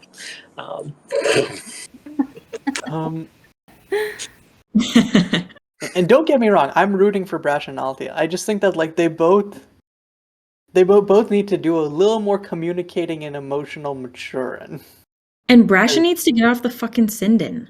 Quit using drugs, Brashen. I'm so disappointed in you. Yeah.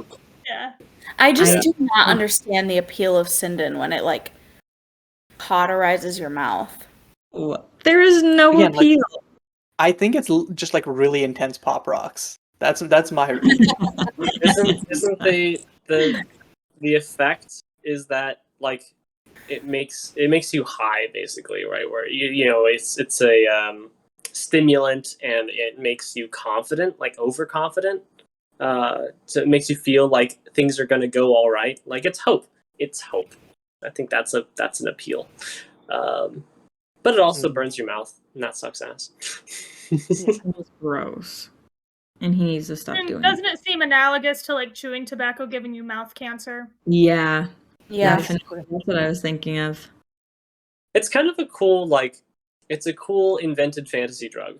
I think it's got a pretty realistic profile of like, here's what it gives, and also like it's got this pretty immediate, like, it's got the addictive stuff, but it's also like, well, you know, it doesn't feel great to use it just out the gate, and it's like acidic and stuff. I think that's kind of cool, right?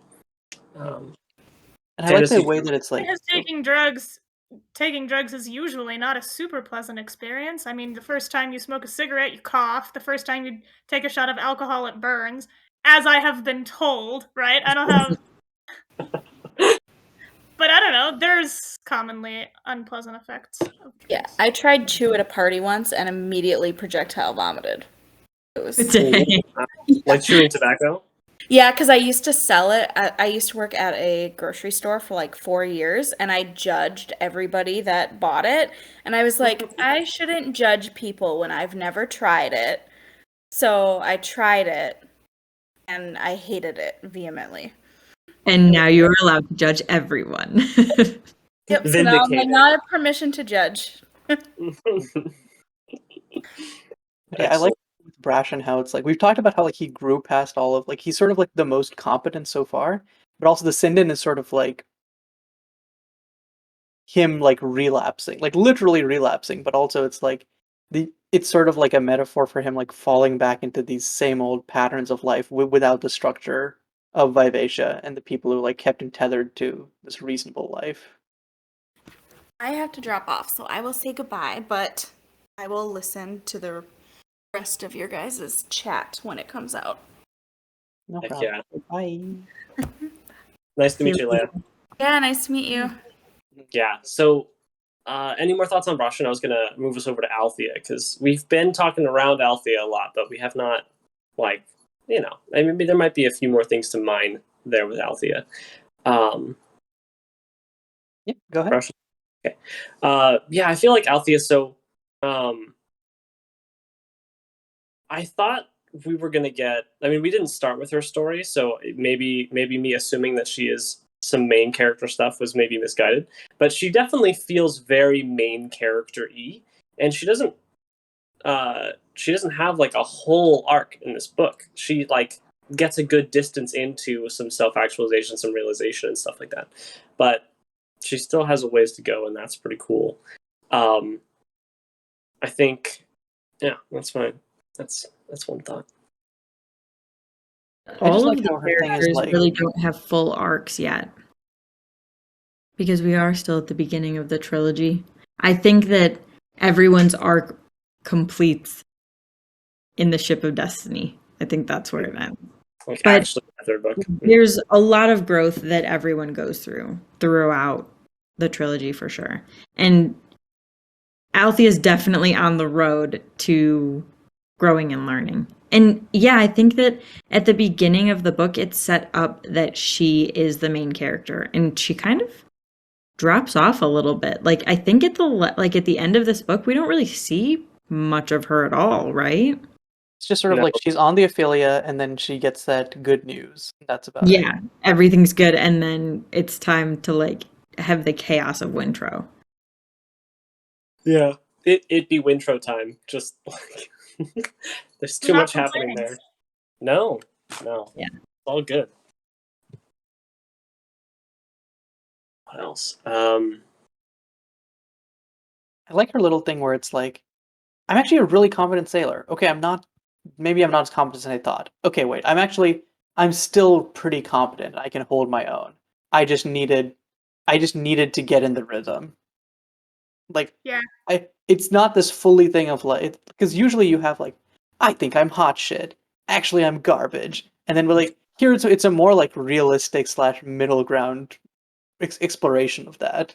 Right. The shock that's of the how you realization. learn things, right? Is you learn a little bit, and then you get to a point where you can produce something or accomplish something, and you're like, oh, maybe I'm good at this. And so then you make it a little bit harder, and then immediately you're dog shit at it again. And you're like, no, I thought I was good at this, but evidently I'm not. I have to keep, like, that's just how learning things goes.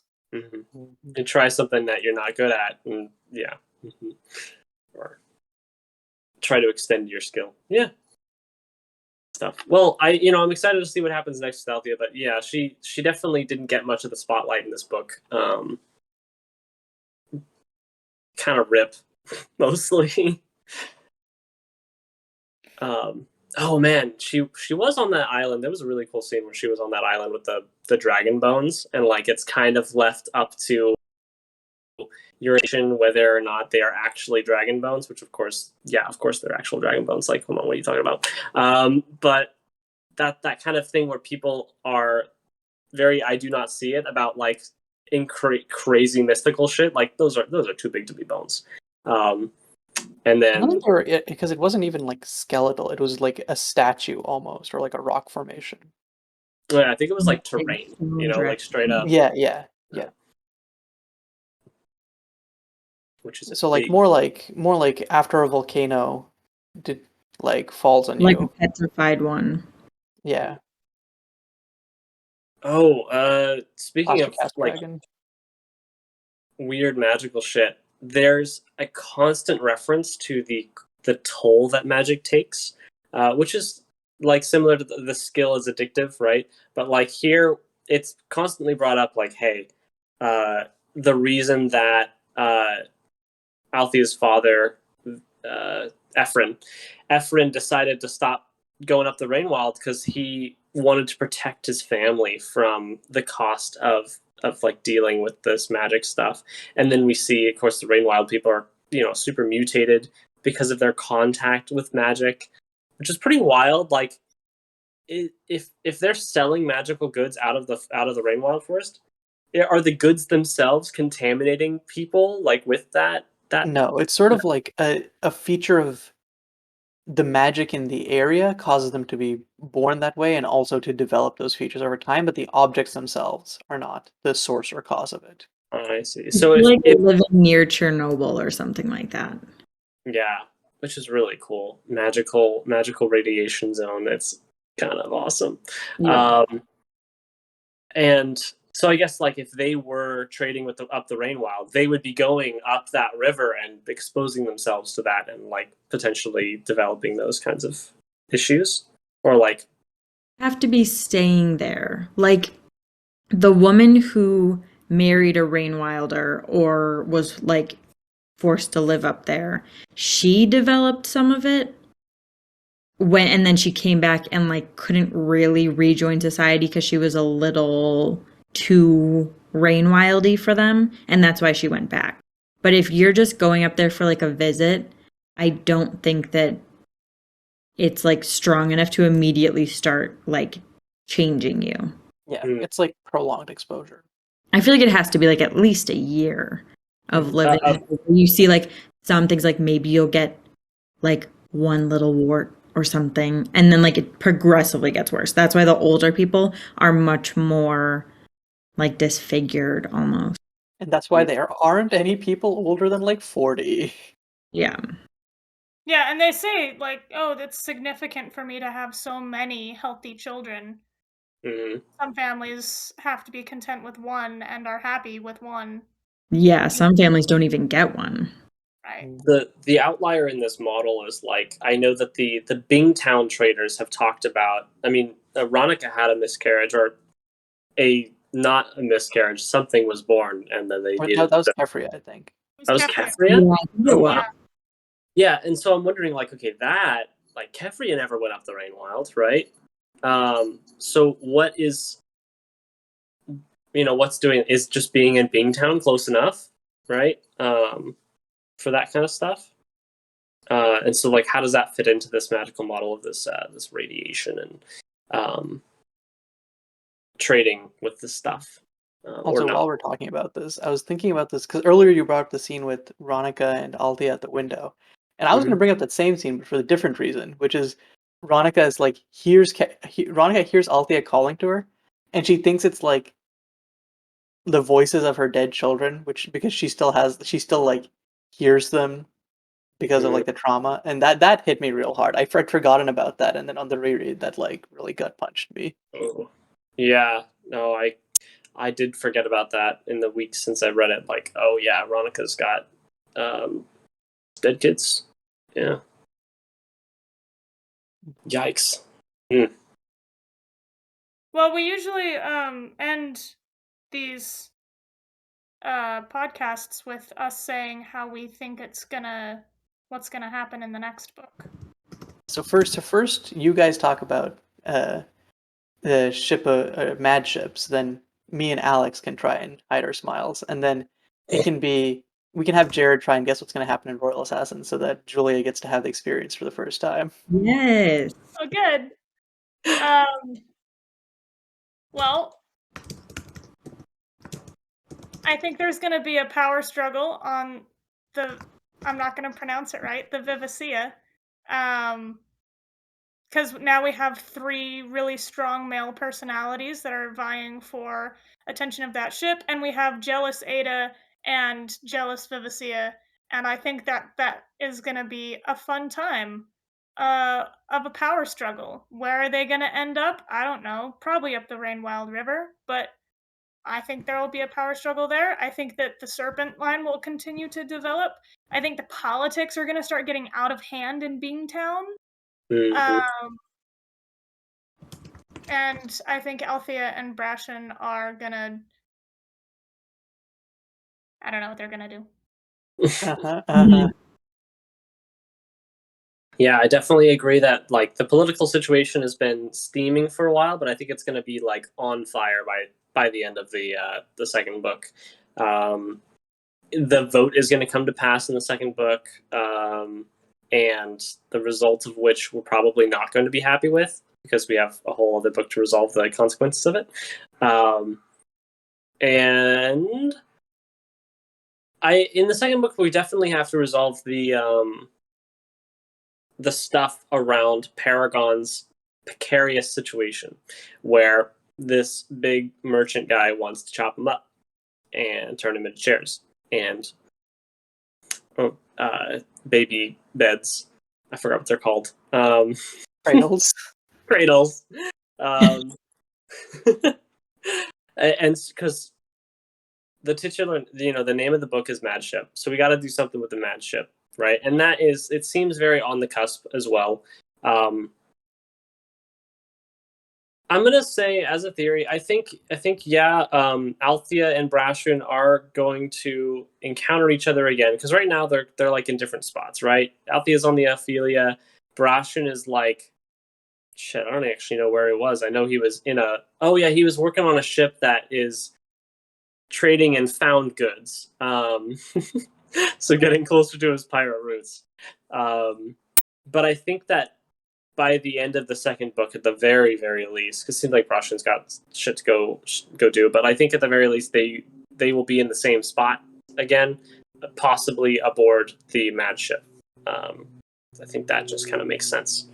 They're both friends with Paragon, and yeah, I think that the ship union, ship's rights ship thing, they're going to try to take some action, but I don't think it's going to be enough. I think it's going to be like one of those things where it's a near miss. Like that, it's a shame that isn't the solution. Like, it makes sense that that they've kind of prepared for it, but things are already out of hand enough that I think it's going to not going to quite connect and solve things. I mean, how could it solve everything? Obviously, it's the second book of a series, but I think it's not going to quite accomplish its purpose, but it is going to raise the tension and get more people involved with this whole Vivacea situation. Yeah, we'll have to see. Give us your predictions for Royal Assassin. Sure. Still got the floor. Okay, yeah. Royal Assassin. Boy, so the whole first book, it was like, all right, we have this character who's growing up. We're starting to get to know the character throughout the first book. And we also start to get to know, mostly right at the end, what the whole political situation was. Is that, okay, Regal is fucking shit up. Regal, was scheming. That pulls together a lot of the strands we didn't really understand. And here, now we're sit with like, okay, the red ship stuff is still bad, and maybe worse, because of them being able to attack in wintertime, which really sucks. We have the red ship situation being helped by the pact with the mountain folk, like with the logs coming down and the ships being built. So those warships are going to sail, I'm pretty sure, and then possibly our main character is going to be aboard one of them for some reason, potentially to try to figure out what the Crimson Raiders want, because that seemed to come up as something the king was really interested in, to try and figure out, like, well, if I know what they want, if I understand them, then I could know what to deny them, right? Like, I could try to figure out, like, if there's a pressure point there to get them either less interested in raiding or make it more costly for them. Maybe forging is the end. Like, it's the like, if forging is what the raiders are trying to do, maybe to like feed souls to some thing they've got, then that would be good to know, because immediately the king would be like, all right, well, we're not going to let anyone be forged, and like officially endorse the whole poison thing, and like, killing yourself before you can be forged. And at least that would be a decision. So I see that playing out. We have Fitz's like skill burgeoning, because he is getting more attuned with the skill, but not in a practiced way. And I really loved the sharing a brain with the king scene. Incredible, wild. I love it, and that I want more of it. That's why the prediction I'd is also that confirm the question that you had, which is the king aware of the fool's prophecy powers?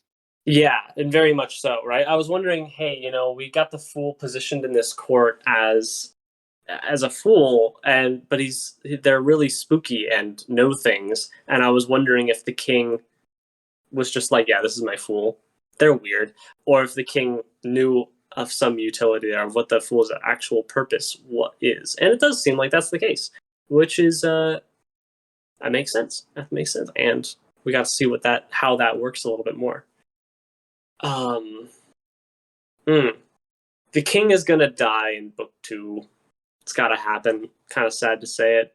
I think that's gonna have to be a big tension moment, because that's where Verity may or may not ascend to the throne.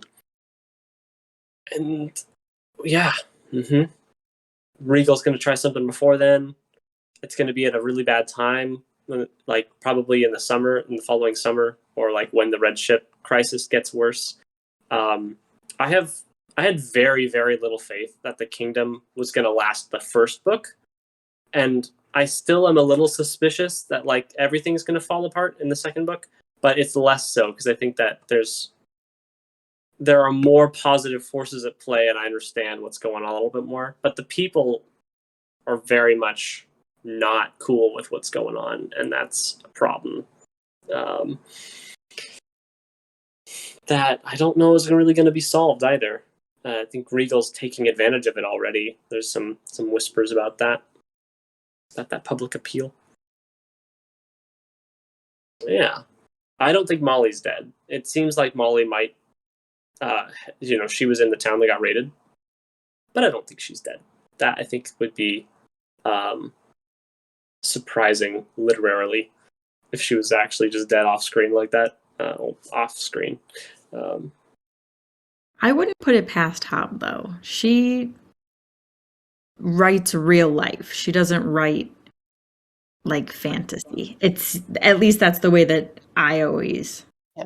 I mean, I don't think this is a spoiler, since there are like 16 books or whatever in the series, but she does write character deaths off screen at points. Yeah. And there's some ones that I really am upset about. Yeah. I see. Yeah, I mean, I think seeing the fact that we were able to see Molly was present at that town that got raided has stirred the pot enough that it's had literary purpose beyond like potentially seeing her again. So I can like, there's a possibility there that she's really dead, but I don't know. Molly represents a lot for our character as like I think the book went into a lot of very excruciating detail of like what Molly means to Fitz right at the beginning of 2, where it's like, yeah, she's the only female role model in Fitz's life who like shows empathy and kindness and is separate from Patience all of the. erasure. I will say, patience erasure. It is patience erasure. Maybe Fitz has got too much baggage with patience, and Undoubtedly. Patience knows all of that. Patience isn't separate from all the court shit, right? Which is another part of that. And so we got all that set up, which at least is a little bit paid off with like, well, okay, yeah, you're reminding us that Fitz really cares about Molly, and so he's going to do a lot of crazy shit, probably reacting to her possibly being dead. But come on, like, there's got to be. I think that there's more that the author is going to want to get out of that, mine that. And there's uncertainty there. We don't know if she's dead or not. So at the very least, we'll have confirmation one way or the other at some point. Yeah. Okay. Cool. Yeah. Seems I'm like excited for both of y'all, because I think Hobb writes amazing middle books of trilogies, so I think both Madship and Royal Assassin are my favorite of their trilogies. So we're going into good territory. Yeah. Good things lie ahead, but also some bad things. Also some bad things. Just Incredible. Like yeah, I'm excited. I mean, it's cool to be reading the 2 best books around the same time. And now I've got to decide actually which one I want to read more of right now, because maybe juggling both of them is a little bit much. I mean, how long do you expect it to take you to finish each of these?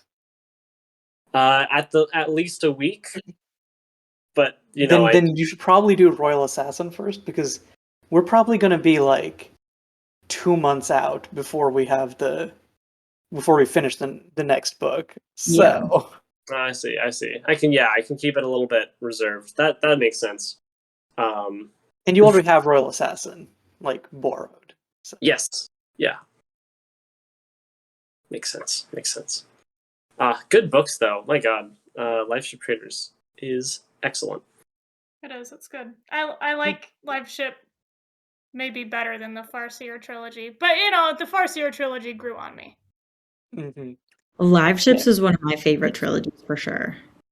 It's sad that we don't have all of my favorite characters, because it's definitely Fitz and a couple others, but I love Liveships. Yeah, I think I didn't read Liveships for the longest time because I'm like, fuck this series, it doesn't have Fitz. And then I read it, I'm like, wow, this is actually maybe better. It's kind of good. Yeah. I still think Tawny Man is like my far and away favorite, but they're all good in their own way. Tawny Man too. Yeah, that's cool. So, how many trilogies are there in this universe? So there's Farseer, which is what you're reading right now, then Liveships. Tawny Man is like the sequel to Farseer. Then you have the Rainwild Chronicles, which is 4 books. And then there's a final trilogy. And then there are also short stories written by Hobb, which are like set in the world. And there's the myth, the Willful Princess and the Piebald Prince.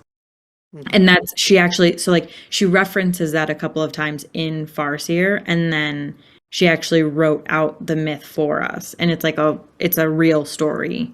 You're talking about the old king who went to the Elderlings? and got No, there. this is a myth which you're gonna find That's out King in Wisdom. Pawnee Man. Yeah, Oh. it's a myth that hasn't come up yet. I think that it comes up in Royal Assassin or Assassin's Quest.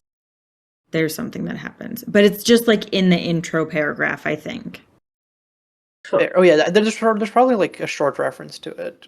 It's There like are, I only picked up on them because I was like, I had already read that, and so it was something that Yeah, stuck fair. with me. So I'm like, oh my gosh, we have to talk we about this. definitely discuss it. We definitely discussed it in our episode so far, so it comes up. Yeah. Yeah, definitely.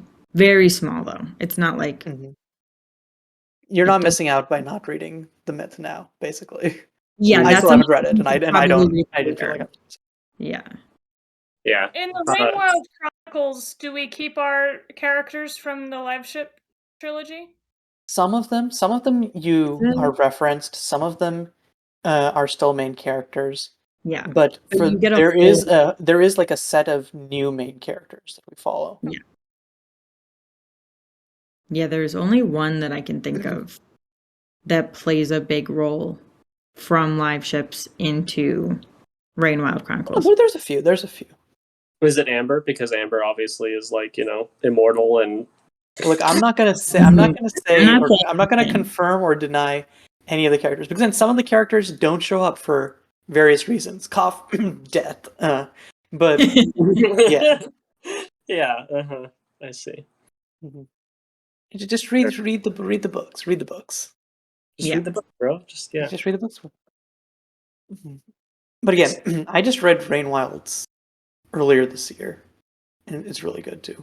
So all of Robin Hobb's books are worth reading, in my opinion. Yeah, I'm really sad that I skipped Live Ships and Rainwilds for the Fitz books, but there's some value in that because there's some things which are unique from Fitz's perspective, based on those books. There's so many things you miss not having read the other ones first. That's true as well. They're like references. Like I know. You don't say specific things. Fitz, yeah, but like Fitz mentions like Bucky or Bingtown, and you just glance past it. But if you've read the live ship readers, you're like, oh my gosh, I know that, my people. Yeah, I keep seeing references in the Farseer trilogy to like, oh, like he's talking about the people in the South and things like that. Very offhand, like not enough detail. I'm like, that was a thing, right? Like, oh, and the Chalcid states, like, oh, the Chalcid states, it's a thing. I've heard from the other thing, and trying to piece it together. Like, I think there was one point where there were a lot of references all at once, and I was like, okay, I gotta pull up the map on Google. Hold on, like, okay, he's talking about this and this. Okay, cool. But it's kind of. I remember the Chalced states being referenced in the Farseer trilogy a lot, and I'm like, yeah, that's where slaves go, whatever. And now here in the live ships, none of our stories are taking place there. We're just like, yeah, that's where the slaves go, whatever. But also in live ships, it will say like, we're having supply chain issues because of the war in the north, and I'm like, I know why that river's clogged. Yeah. And also, like, the whole slaves thing sort of matters more in live ships, obviously, because in like Farseer, it's like, wait, I don't even know if I can say that yet. Far distant. It's one of those things where like the Six Duchies doesn't have slaves, so it's not something that they are used to. But because Bingtown is in between Jamilia and Chalice, like it's a stop.